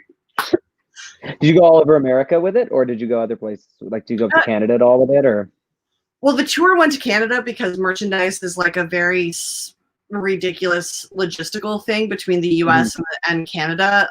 There was a company that would sell in Canada for us. Like, they would buy it like merchandise from us wholesale, and then like sell it back to us at wholesale, whatever they didn't sell, and we'd get a percentage and whatever. I mean, it's Disney, they're going to make their money. But there was like, Mom, I'm going to call you out right now. They were in Vancouver, staying in the heart of downtown Vancouver for like at the hotel, because we would get group rates because we would have like 35 to 40 rooms. So we'd get group rates, and like a $300 hotel would be like $70 a night because we're there for a week or two, whatever. But they were there for like 2 weeks in February. My mom's birthday was in February. I was like, "Mom, it's your birthday. I want to take you out. Like, let's go on a trip anywhere you want to go in North America. Like, you know, I'll fly us, you know, whatever." And I was like, "Hey, you've never been to Vancouver. Let's go to Vancouver. The show's there. I can literally just have them book a room for us. Like, we can just explore, and it's beautiful, and it's snowing, and, you know, it's, you know, because it's February, and we can like, you know, rent a car and like drive into the mountains and go to Whistler or something." Yeah, like whatever you want to do, like it's totally fine. And she goes, "No, I want to go to Tahoe." Well, that was the year the Tahoe had no snow. Everything was shut down because there was windstorms. It was the worst vacation. We ended up going to see the world's worst cover band. She was just obnoxiously hit on by some very like sweet old man, which was hilarious to me. But it was just the worst trip. And I'm like, you never get to plan trips ever again.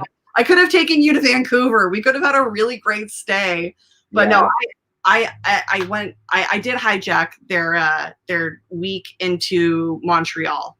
I rode it and just literally spent the entire week wandering around. I've never been to Montreal, actually, which bums me out. That's like the one major Canadian city I haven't wound up ever going to, which is crazy because my mom spent a lot of time there when she was younger, and that's one that I've never, just didn't get to it yet. But yeah, I want to go there so bad. It's so gorgeous. We were like wandering around the city. We ended up, because we wanted to go to a few places, and we ended up hitting up the Notre Dame Cathedral, and like as we're in the square, just like looking at this beautiful architecture. Apparently, that was when the students were protesting against the raise in tuition. Oh. And like all of a sudden, we turned down, like we just hear these like screaming voices, and we turn to look, and there's this giant cardboard tank rolling down the street towards us, and we're just like, "Oh, jeez, what?" Like it was legit. Just wandered into. It was, we just like stood there just in awe, and we ended up like talking to like this woman who was like a news reporter. Turns out she was like one of the top news reporters like in Canada. Oh, whoa. And, like, we're just standing there talking to her, and people are like trying to talk to her, and it was so funny. See, mom, even mom admits. Oh, there it is. Yep. That was a bad choice of a trip. I mean, I did end up taking her to Vancouver, which was fun. Oh, that's good. Yeah, I lived in Vancouver for a while. Oh, geez, like I get lose the track of when it was. About 4 years, something like that. So I was there for a while. It's beautiful. I mean, I'm wearing. Great place to live. Did you ever go to Stormcrow? I don't know. What is it? I guess not. But maybe if Stormcrow had 2 locations in Vancouver, and then opened one in Toronto, and then one of them closed in Vancouver because of COVID.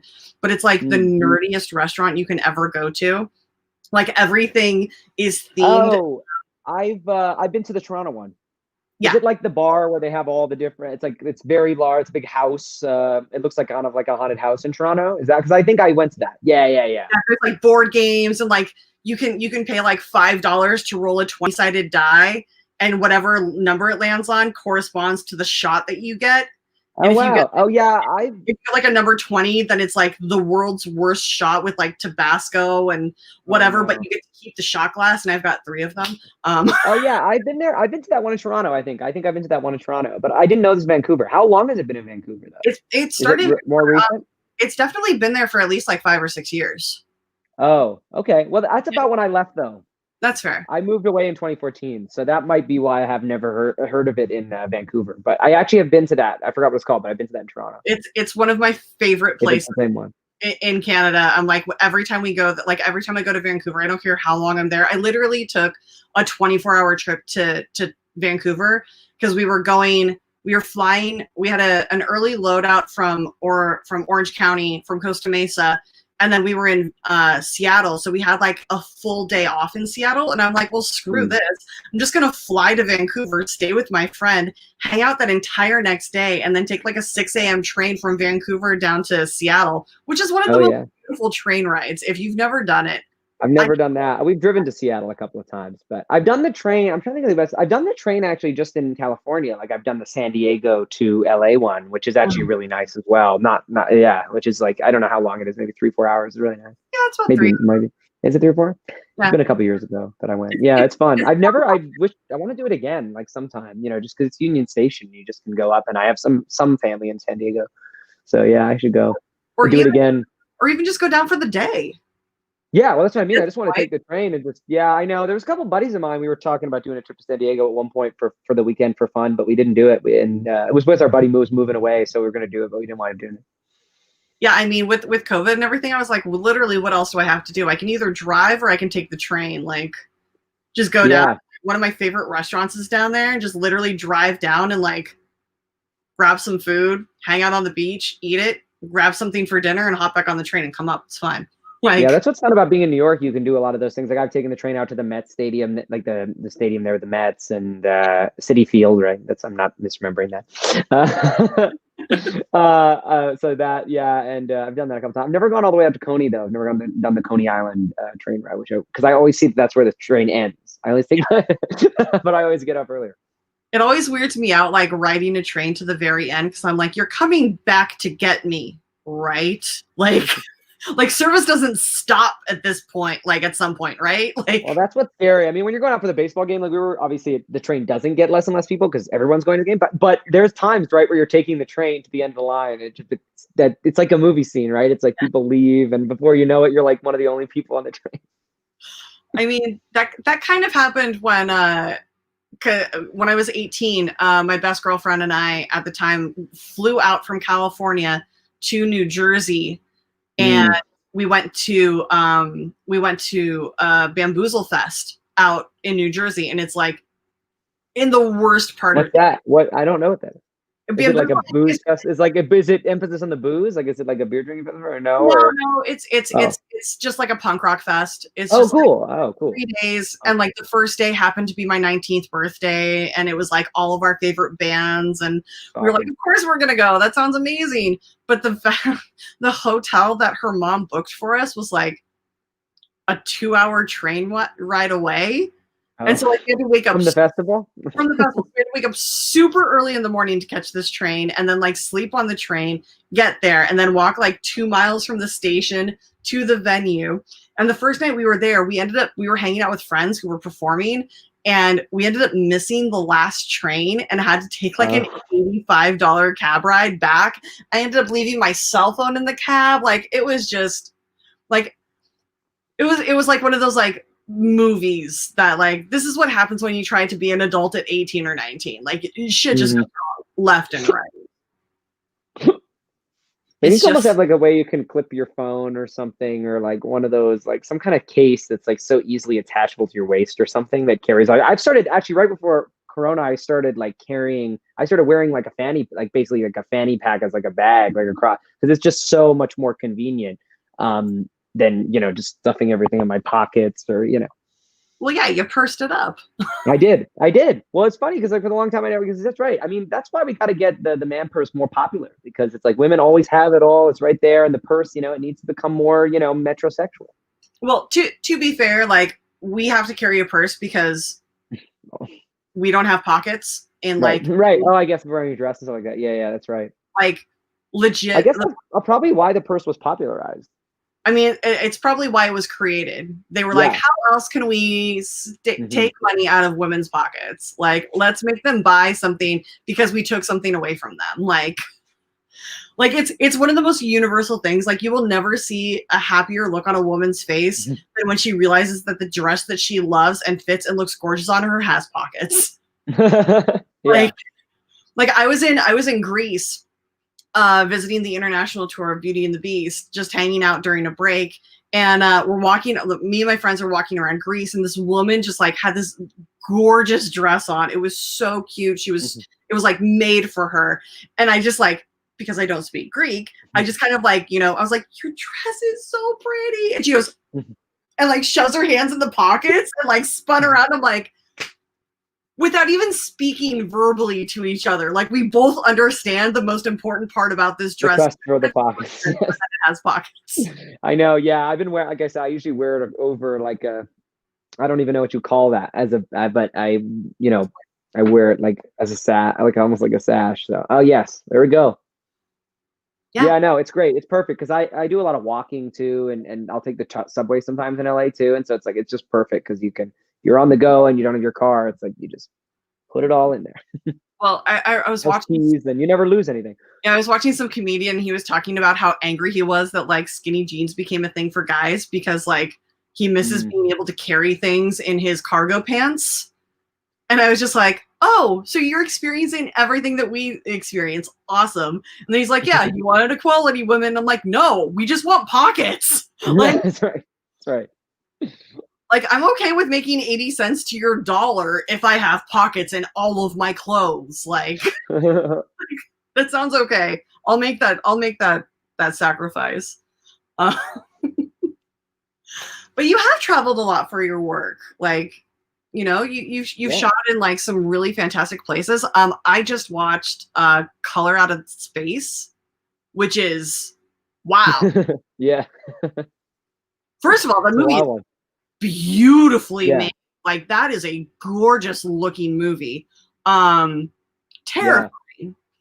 Right. Well, that's what was so cool about it, is the idea of the color. I mean, they were able to create sort of a beautiful horror, which was one of the things that I thought was exciting about it. And they explained that a lot even before we were shooting. So yeah, and that was in Portugal that we shot that. So that was like probably the most exciting place speaking of traveling. Yeah.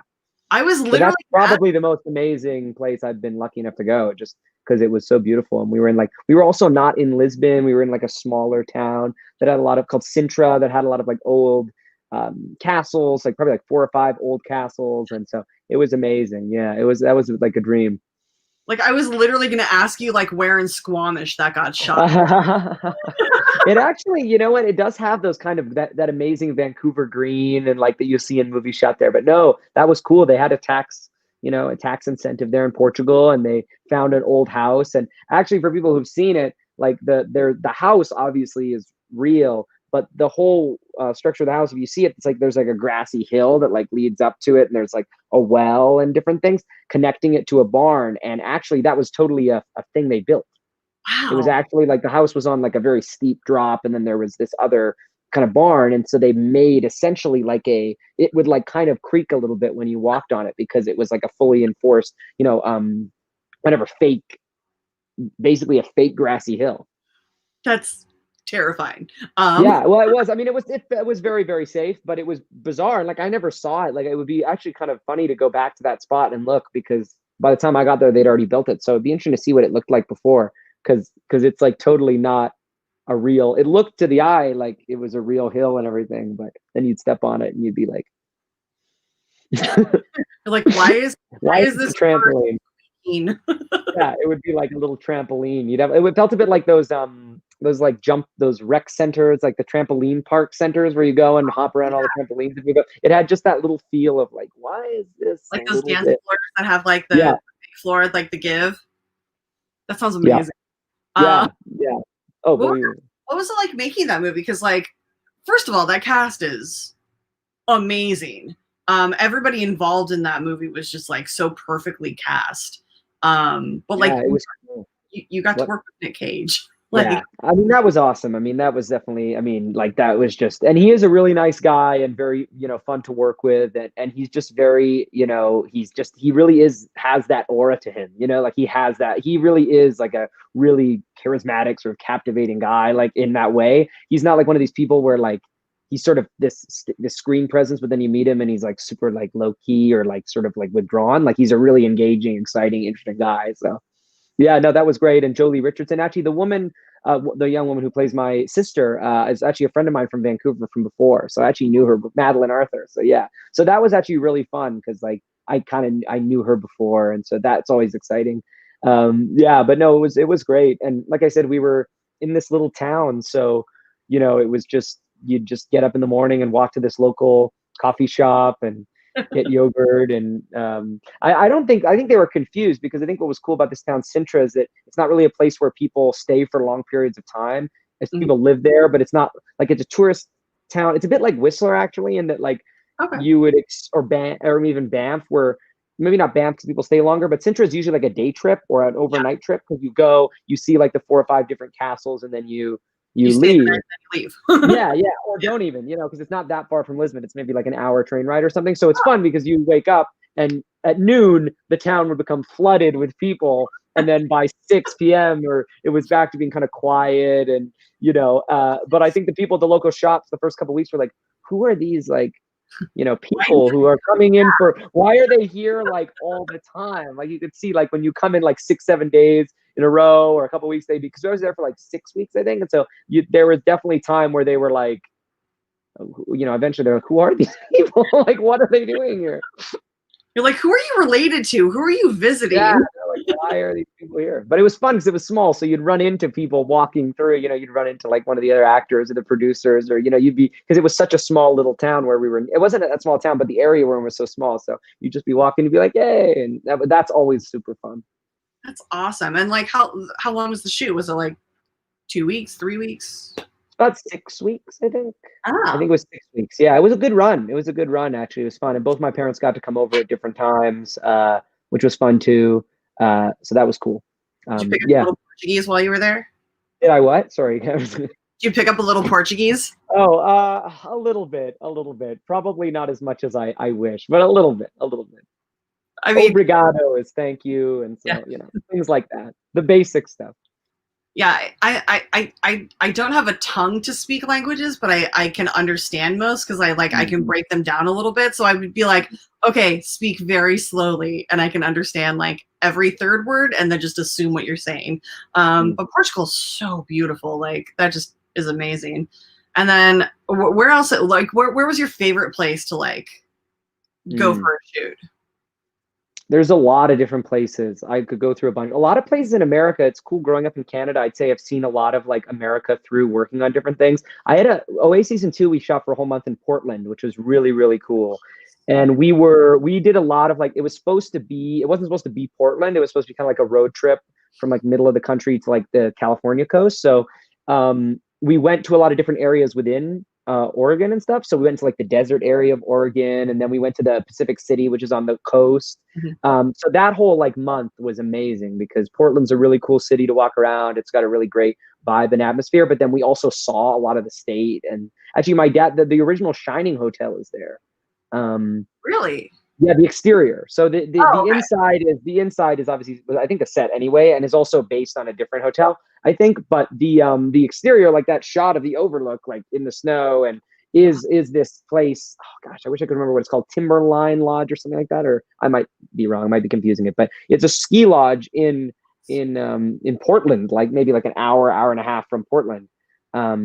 Maybe less actually, that you can just go to, and it's like you're right there, and it's the Shining Hotel. And once you go in, it's different, but like but you when just you're out outside scared, so you don't there, really know. you're driving up this road, and then you turn around the corner, and there's the overlook, which is pretty amazing. I would pull over, do a 3-point turn, and get the fuck out of there. Like, yeah.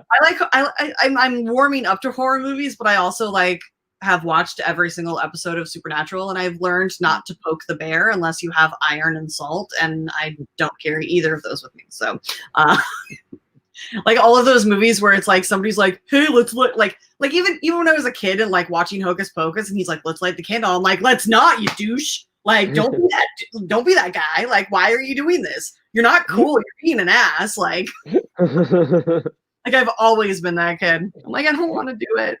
I've also gotten almost arrested for punching somebody in a haunted mansion because they accidentally touched me, and I turned around and broke his nose out of fear, and then ran. They have those signs that you're not supposed to touch the people, right? That's like a whole thing.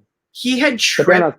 Yeah. Well, he was like in this in this very like this blackout robe, and he was like trying to walk up behind me to scare me and like just like be behind me, but he ended up tripping on it and like stepping on the front of it, and he fell forward and touched my shoulder, and I turned around and just clocked him in his nose and then pushed the people in front of me aside and just ran as I'm screaming out. I was also with my church youth group, so that was fun.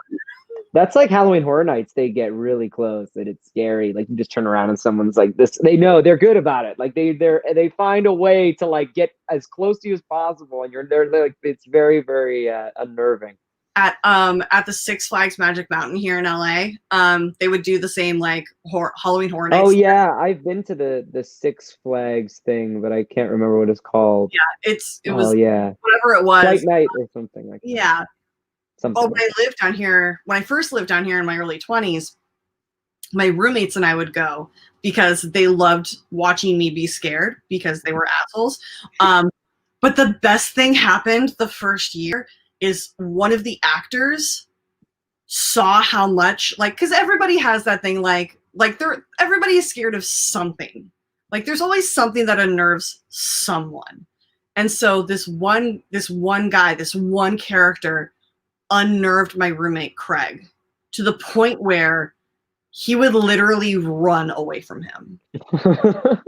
And it was so beautiful because we would go back year after year, and every year the same guy was there, and he would see Craig and just like, and I would just be so happy because they would be torturing me as we were like they would force me to go through these haunted houses and mazes and stuff, and I'm like, I don't want to do this, and just like cry. Yeah, some of them especially are very, very scary, especially if you wind up, because sometimes in those mazes, if you're lucky, like there's people ahead of you who get scared first and stuff, but if you're in the wrong wave and like you're on the front line and every room you walk into it's empty, it's like not fun. I mean, it's fun, but it's scary.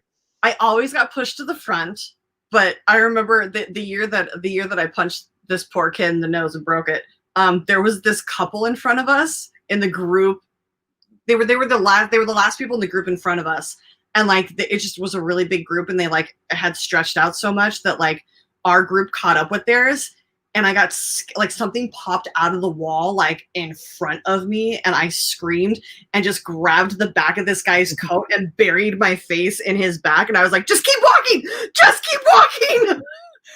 And like his girlfriend's in front of him, and he's like holding on to her, and she's like, what's going on? He's like, nothing, some girl's scared, she just hold on to my back. And I'm like, it's fine, just keep walking, we're fine, just don't stop. And I was just like peek out every now and then. I'm such a scaredy cat. Janine actually makes fun of me a lot. She's like, you are the most amazing badass person, but you're also like the most chicken shit person I've ever met in my life. I'm like, wow. I have some friends like that actually who are very like really tough and self-possessed, and that they just get scared when they get in those haunted houses. I mean, if it comes to defending people I love, yeah, nothing will scare me.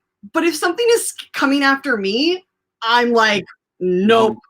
I'm like, give me a Yeah. battle axe because I don't deal well with this. Like, it's so terrifying. And people love to watch me scream and cry, apparently. So That's why you gotta. I guess you just have to like somehow let people not know, because that's why they push you to the front. I guess I don't know. well, they push me to the front because all my friends are like midgets compared to me because I'm like Oh. 12 feet tall and an Amazon. So they're the ones burying their heads in my back because they're like, Right. "You protect us," and I'm like, I don't want to protect you. I want protection. Like, it's scary.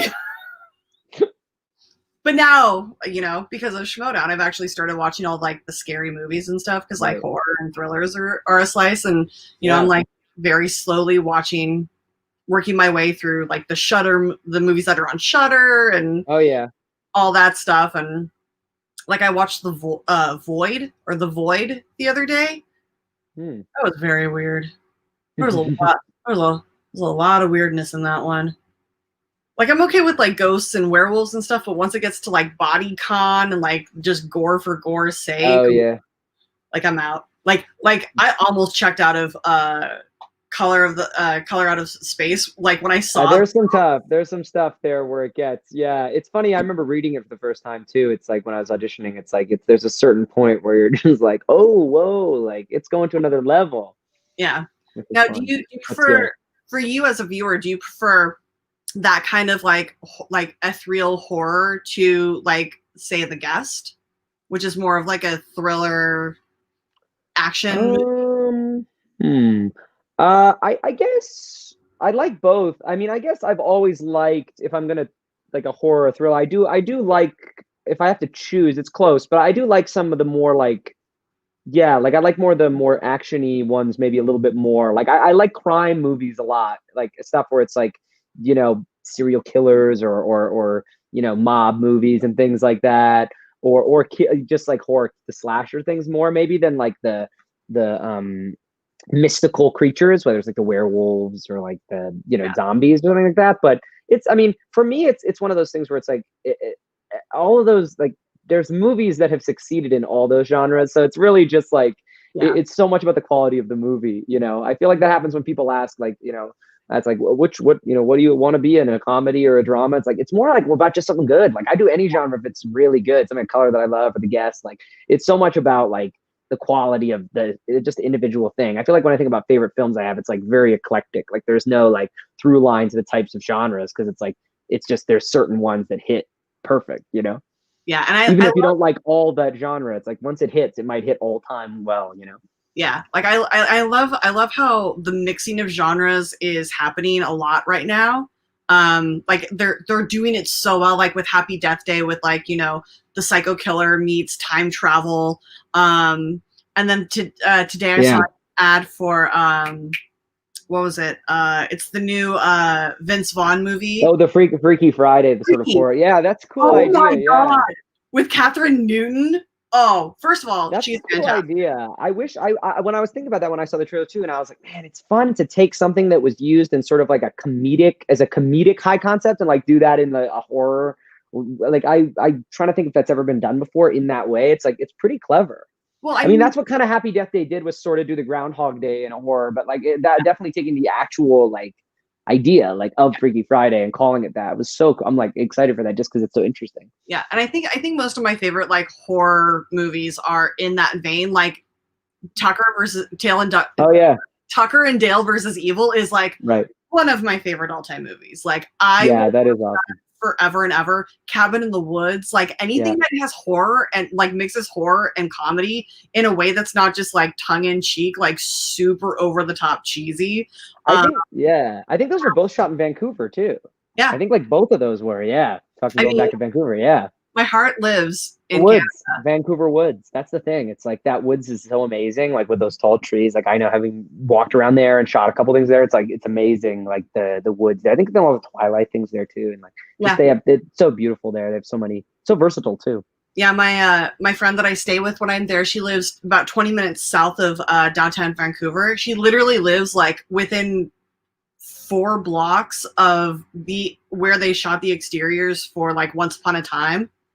Oh yeah, that was there for forever. Yeah, because that actually town is there. Like I can't remember what it's called, but yeah, it's called Steveston. It's a real town. Yes, that's right. And like supernatural like anything that has shot any TV show that has shot in Vancouver for more than like a season or two has shot in Steveston. So like I remember it was like flipping channels on and like I came across the CW and it was I can't even remember what show it was and I was like, oh, I know that bar.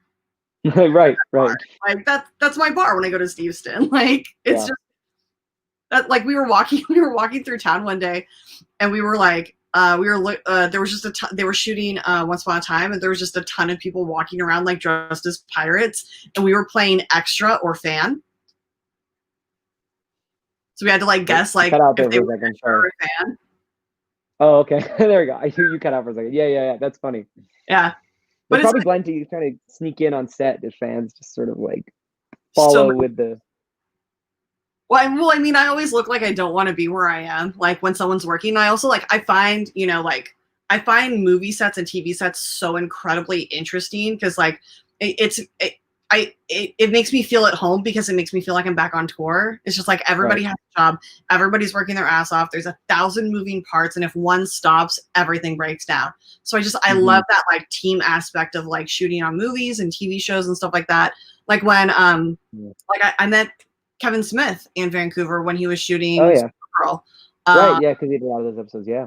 And we just, like, yeah, I mean, we were talking about this earlier. Like, you walk around downtown Vancouver, and like, you literally stumble across. Like, I almost walked into a scene for The Flash one time because the PA wasn't there to like stop traffic, and I like walked up, and thankfully, like, the head PA was like somebody that I knew from my.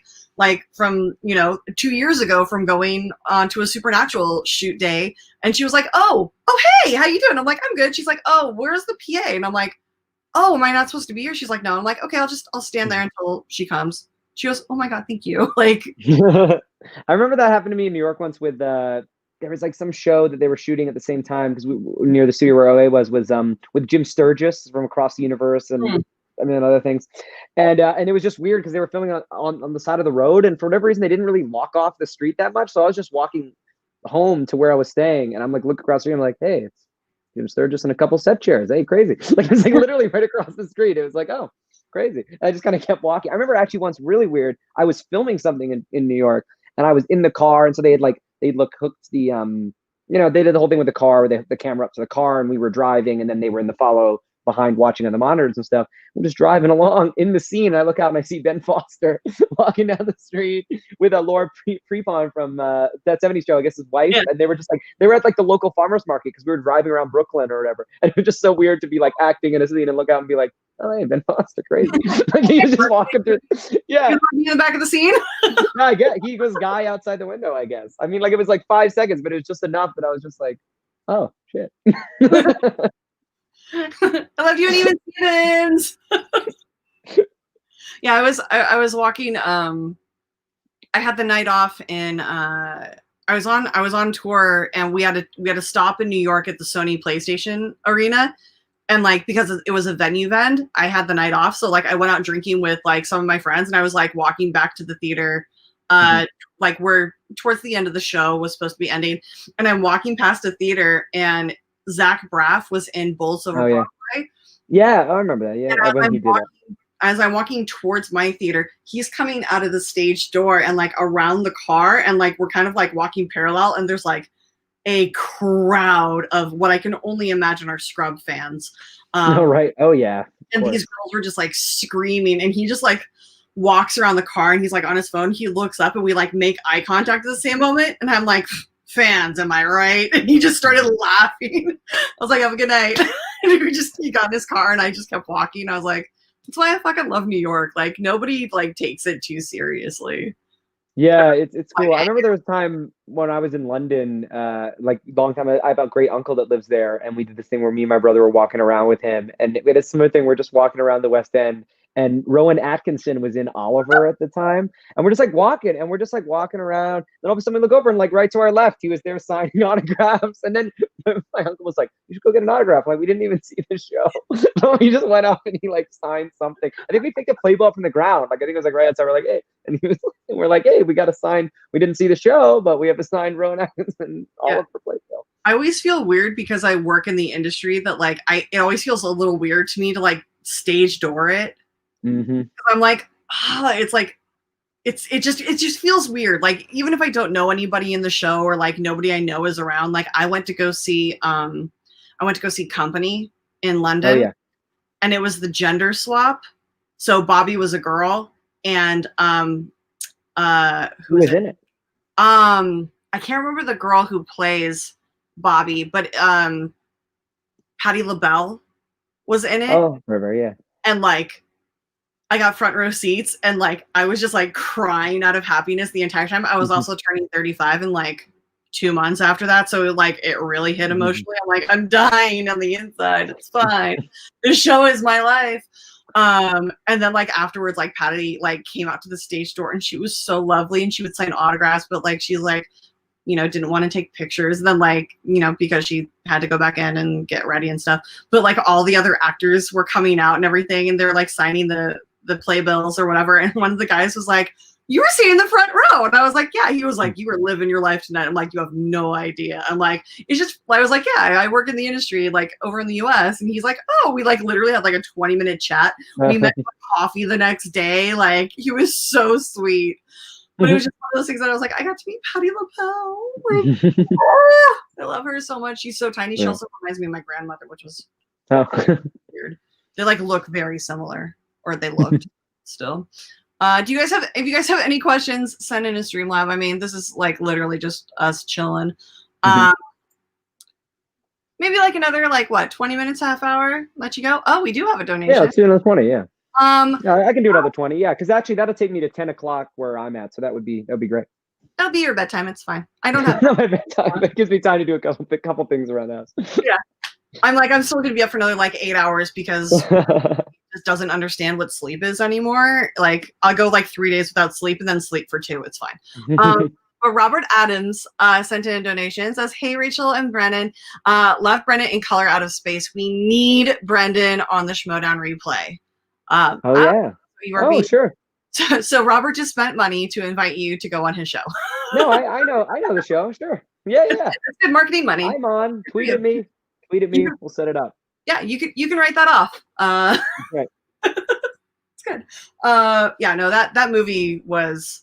I mean, I remember when it came out because it came out right around the time I think that Mandy did, and I remember being Color Out of Space. Yeah, right. Because it's the same producers actually. I don't know if you know that by bringing it up, but it's actually the same core producing team. Well, I remember being in the panel room for Legion M when they it was the very first debut of the Mandy trailer, and I was like, that's a fever dream. Like that's what I think heroin feels like. Yeah. And it's crazy that Color Out of Space is. I feel like Mandy is like another level because I feel like Color Out of Space is sort of like somewhat normal. There's a dreamlike quality to it, which is really cool. But then like it's infected. The movie is almost infected by this crazy color and this crazy. Whereas Mandy's like that's from go. Like the whole movie is in that world. So yeah, I remember I saw Mandy at the Downtown Independent in LA, which is like the theater. It's not far from wherever we did Spectacular, that theater last year. Well, it's in that area, like around there. But yeah, it's a great theater. It's just one theater. And it's like, it was cool. And there weren't many people there. Like, so I was very like alone and like, it was just crazy. I mean, some of those sequences where like their faces are melding together. Cause there's something about seeing a really trippy movie on the big screen when there's not a full crowd, because you feel even more like sort of detached from, you know, because I think I went in the afternoon or something, and it's like, it's just very weird. You're like, whoa, I feel like I'm the only person here going on this crazy ride. But it's also one of those things where it's like, it's a movie about like crazy, psychotic, drugged out killers. So sitting in a full theater, like I can only assume that like I would just get paranoid and be like, oh, so this is how I die. Like these are all like people that identify with these characters and I'm here to be a sacrifice. Okay, cool. Not a gonna get sacrificed. Yes, dude, Legion M is amazing. They have some fantastic stuff coming up. They just did one for like the first, they created an all like a female-led Western comic book. Ooh, that sounds cool. That looked really, really interesting. Yeah, I'm like, maybe I can give you some money. But like, are you into comics? Like, do you read those or? I have. I mean, I don't want to. I just compared to so many people, definitely in our space and the Schmoedown space stuff. I definitely don't go way back with the comics, but I've been reading comics all my life, and definitely I remember getting a lot of older vintage ones when I was younger. You go to different places, so all the old stuff like that. But I definitely am not like a big, not for any particular reason, but I wouldn't say I go way back with comics or can talk very intelligently about them. But yes, I've read comics my whole life. Do you have like a favorite, maybe non-Marvel DC like main character that like you've really loved? That's kind of what I mean. I don't think I go that far. Like I think I'm more in the Okay. watching all the old Marvels and like the vintage Batmans and the vintage like Supermans and Marvel type stuff, and like like Archie comics and like just kind of the classic comics. Of those are the kinds of things that I remember like reading growing up. Well, I remember getting this on Free Comic Book Day, and I was like, well, I have to bring this out for you. And it's Captain Canuck. Captain Canuck. And I was like, it's so good. Plus Die Kitty Die. It's my party and I'll die if I want to. Like, how do you not love that? Like, it's just so good. I actually really want Captain Canuck to team up with Captain America. Or more accurately, I want Captain Canuck to team up with Deadpool, and then Deadpool because Deadpool can be the only Canadian superhero in his mind, I think. I was actually in downtown Vancouver when they were shooting the car chase scene in Deadpool 2. Oh yeah. And like literally had like we were just trying to cross the street and we were like, you literally like in order for us to get around the area that they were shooting, we would have had to walk like 14 blocks in either direction. And we're like, we'll just wait. Like it's fine. Like our friends were at a bar across the street. We like literally were standing there. We're like, hi. Well, we'll be there soon. The big freeway where the Deadpool 1 sequence where they're on the big one on the freeway is like literally right across the street from one of my best friends in Vancouver's house. So it's very weird to watch the scene because I've like literally stayed at his place and like looked out the window at that freeway, and his house is like in the background of all the shots. Like it's that close. So it's weird to watch that scene because it's one of those things where I'm like, I'm almost taken out of like that's one of the only times I'm like I literally have been in that building behind him and like I've looked at that freeway from my like when I stayed at his place. I went to go see American Sniper with a friend of mine. Was it American Sniper? It was the one with oh my god, Dylan. I want to say Connor. Oh, Dylan. Oh yeah, Dylan O'Brien. Dylan O'Brien and that's something American something else. That's that's like American Assassin or something like that. Yeah. But like they have this I've never thought, but yeah. They have this chase scene in Rome and it came out like 6 months after I had just been in Rome. And I'm sitting there just like angrily judging the editing and being like, this is bullshit. Like those are like that's not near that inside the city. Like you can't get from there to there and then back in like a cut. Like this is stupid. My friend's like, shut the fuck up.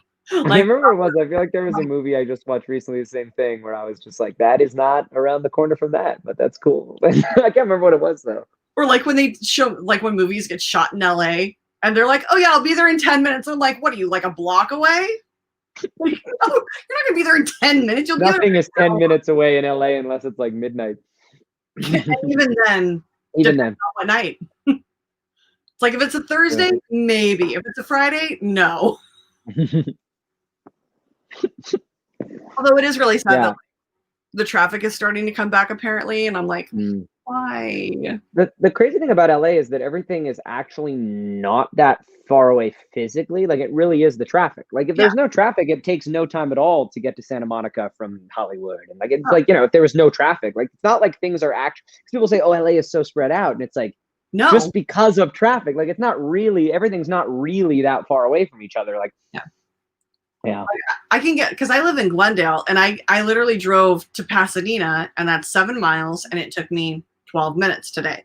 However, if I were to go 12 miles southwest of here, it would take me 45 minutes. Like there's a massive difference. Like, and depending on what time of day and like, which is why I'm so thankful that like when I had that internship in Orange that like he was like, yeah, just pick your hours. Otherwise you're gonna be stuck in traffic for like 2/3 of your day.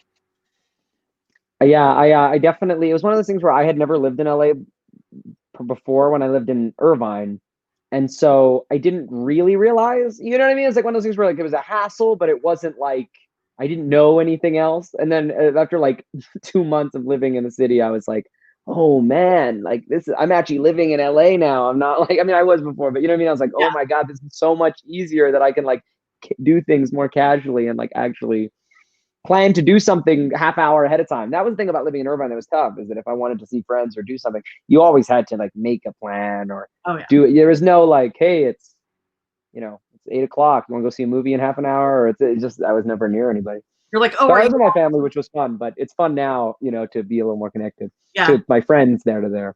Yeah, they're like, oh yeah, in a half hour. It's like, oh, are you at the block already? Because maybe I might be able to make it after previews. The crazy thing about LA though, because it's funny, because like I said, I do some walk and take the subway a lot of times. The thing that kind of blows my mind whenever I get rides from friends and stuff is always that parking in LA is so brutal. Like that's the thing about LA that kills me, where you're like, someone's like, hey man, let's go to this bar, let's go to this thing. You're like, sure, that's great. And you get to the bar, or even a movie theater that's not like a main one with a structure. If it's like one of the more indie ones, but you go to a bar movie theater and it's like, oh, now we're gonna spend 25 minutes like driving around. Yeah, and you're no just one like, knows oh my God, like we're. Sorry, I said nobody knows how to parallel park properly. Like Jessica and I met while we were both living here in LA in our early 20s. We actually met 2 days before my 21st birthday at a concert. Oh, wow. What concert was it? It was for this indie band called Vendetta Red. And they had because she grew up in Kansas City and I grew up in San Jose. And so like they were just constantly touring. Like I saw them 11 times within the first 12 months of meeting them. Like they were also from Seattle, so it was a lot easier for me to see them. But like they toured just constantly. And so like we were both equally like friends of theirs, and then like we both just like met up with each other in LA at this magical show. And we literally like became best friends that day. We just like looked at each other like, yeah, we're best friends. Like the lead singer was like, oh, you guys need to meet, you're gonna be best friends. We're like, oh, we go way back. We spent 3 hours in line talking about you. Like but like she lived in Huntington Beach and I lived in the Valley. And so like it was one of those things that like you have to fucking coordinate your schedules. Like, yeah, that's the thing. So many friends of mine, like it's just they lived, and I had a lot of friends sometimes at the time who lived in like Santa Clarita, which was sort of like the other side. So that was like a total like you had to meet in the middle, or it was just the whole thing.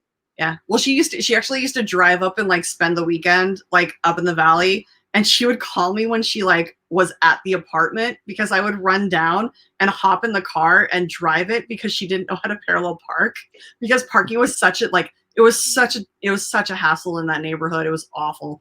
But the one thing I can say about the pandemic is the fact that because the big thing with LA is that there's street cleaning, and you have to move your car for street cleaning.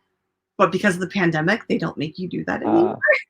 So now I'm getting spoiled, and I'm like, oh, I just spent like 6 months not back my car, and I'm like, every month I'm like constantly like checking my windshield to be like, did they start up and I missed that notice? Like, I know it's all those. It's like those streets. That's the thing. It's like when you're near places, because LA has so many residential neighborhoods. That's what kills you with parking, because you wind up going through all those different streets that like.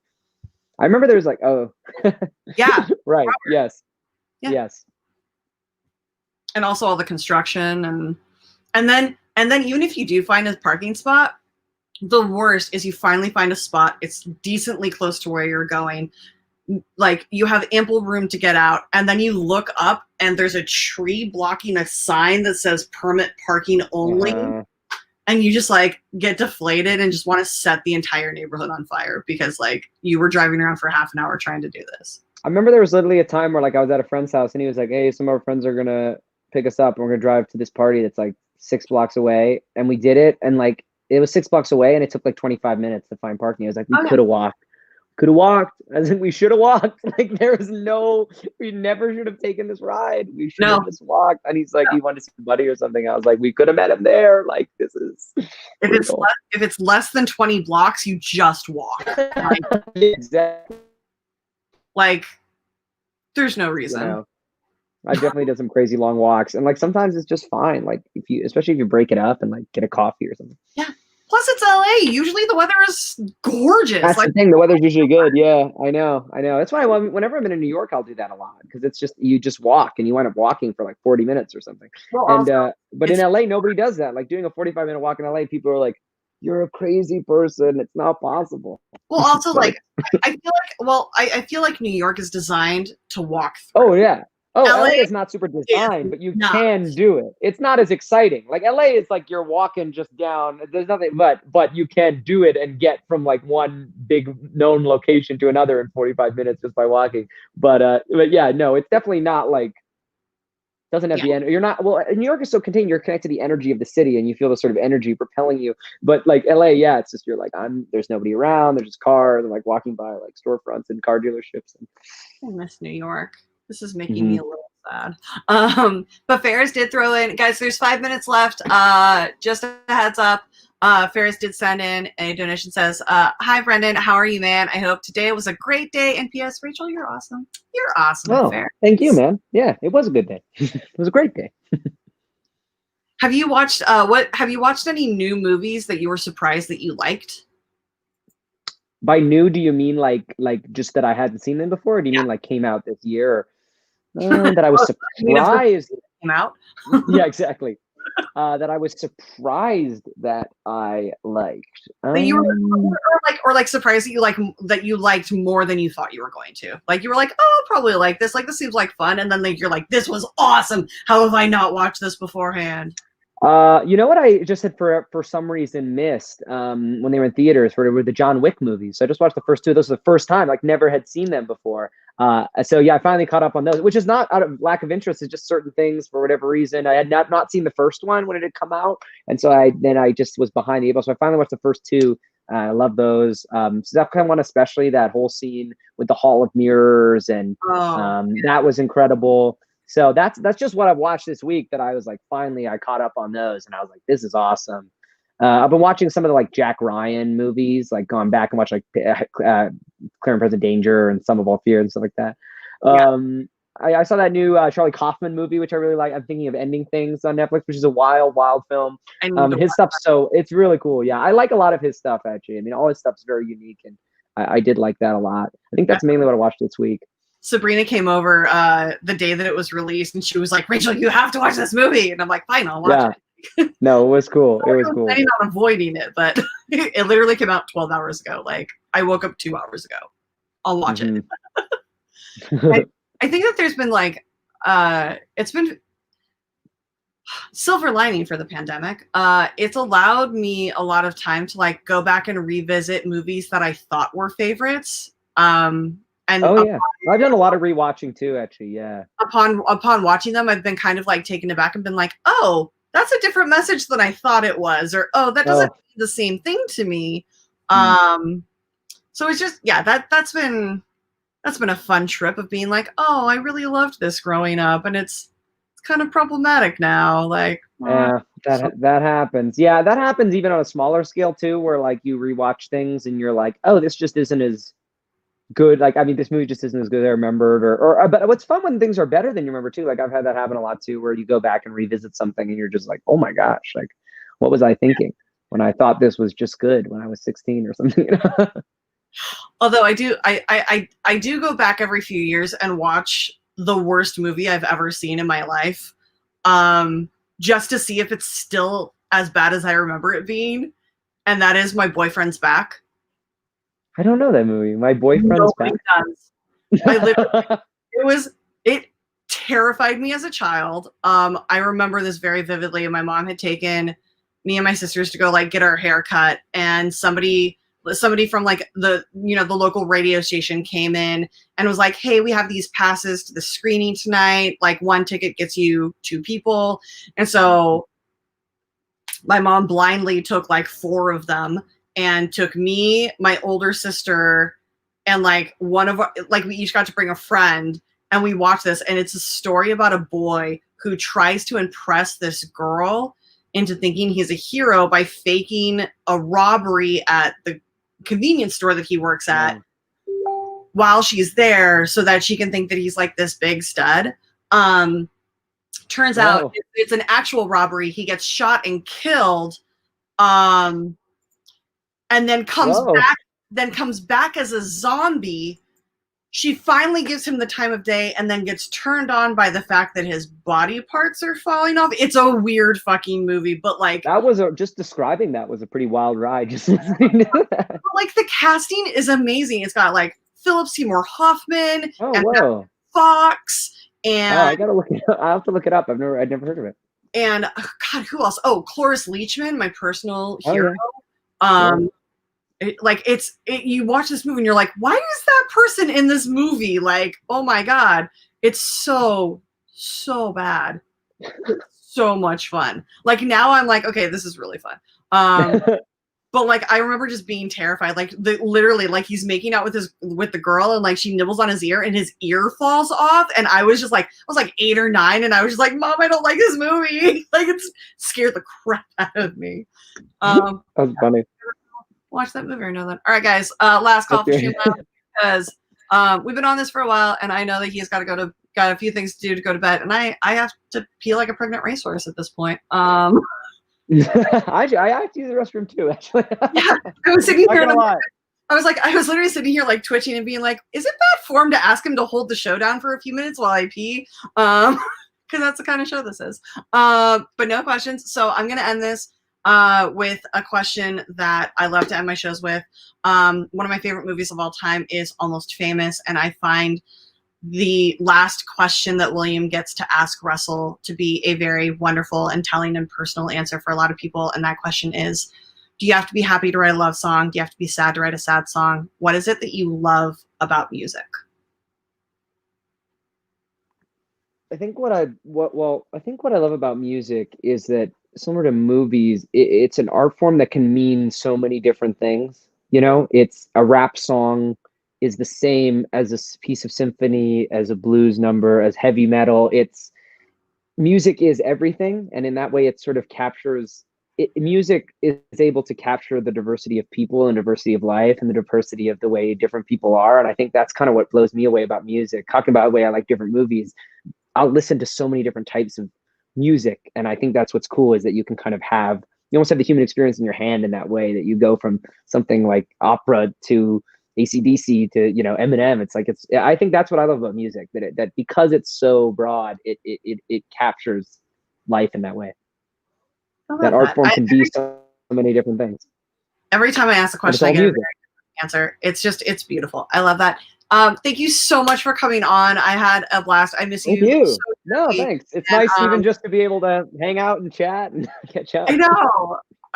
We got to have a drink together, which hasn't happened in months. So cheers, honey. Hopefully, it won't be too long. I know it's weird to think about how it's getting on at the end of the year, and I'm like, I can't believe that, now it's September and it's like closer like to a year since the awards when everybody was together. Like, that's crazy that it's closer now to that being a year than it was. That's so sad to think about. I know, it's crazy. I absolutely adore you. I'm going to kick you off to a few closing remarks, and then if you want to hang out for a little bit, after we pee, obviously off camera, we can hang out for a little bit. But everybody say, bye, Brandon. Adore you. All right, guys, just a real quick housekeeping stuff. So had a bit of a cancellation next week. I was supposed to have Kevin Smets on, but he is dealing with welcoming a new one into his life. So he is now he's taking like Lamaze classes or something. It got rescheduled for during the show. So we will have him on eventually when the baby comes in. Starting to take some bets on what the baby's name is going to be. I think that could be fun. But I did get confirmation. So next week is going to be a little bit of a short show, but because I had to scramble for a guest, I think you're going to be happy with it. It's my partner. It is Ben Goddard. I'm so excited to get to sit down and talk with him because we do have very similar movie and music loves, so it's going to be a blast. And then the week after that, closing out the month of September, is going to be Andrew Guy. I am so excited to bring him on. Yes, Mom, you can come on and talk to him if you want. My mom loves Andrew Guy. Honestly, probably more than I do. Oh, it's also Robert's birthday next week. Oh, Robert. Well, we'll have Ben on for an hour and celebrate and kick him off. And then, 100%. Oh, I don't know, but we can check. But yeah, so we will we'll have a split show next week with Ben Goddard and then party for Robert's birthday because of course we're going to party for Robert's birthday. And then just so you know, this Saturday, you can find me on the Gucciverse doing the Boys Season 2 Episode 4 recap with my boys. So I'm really excited for that. Also, don't forget to join the Patreon. I've got 3 tiers. Everything's coming up. We're doing a watch along, I believe, at the end of next month. If I can't get my dream guest, guys, if you want to tweet out at Bailey Sarian, I would love to have her on my show. She is fantastic and amazing. You guys are the absolute best. Just checking out these last content. Oh, you guys are. I love you guys. Thank you so much. I will see you next week. I don't know what time yet, but keep your eyes peeled on Twitter and Facebook and all that stuff for an update. And I will see you next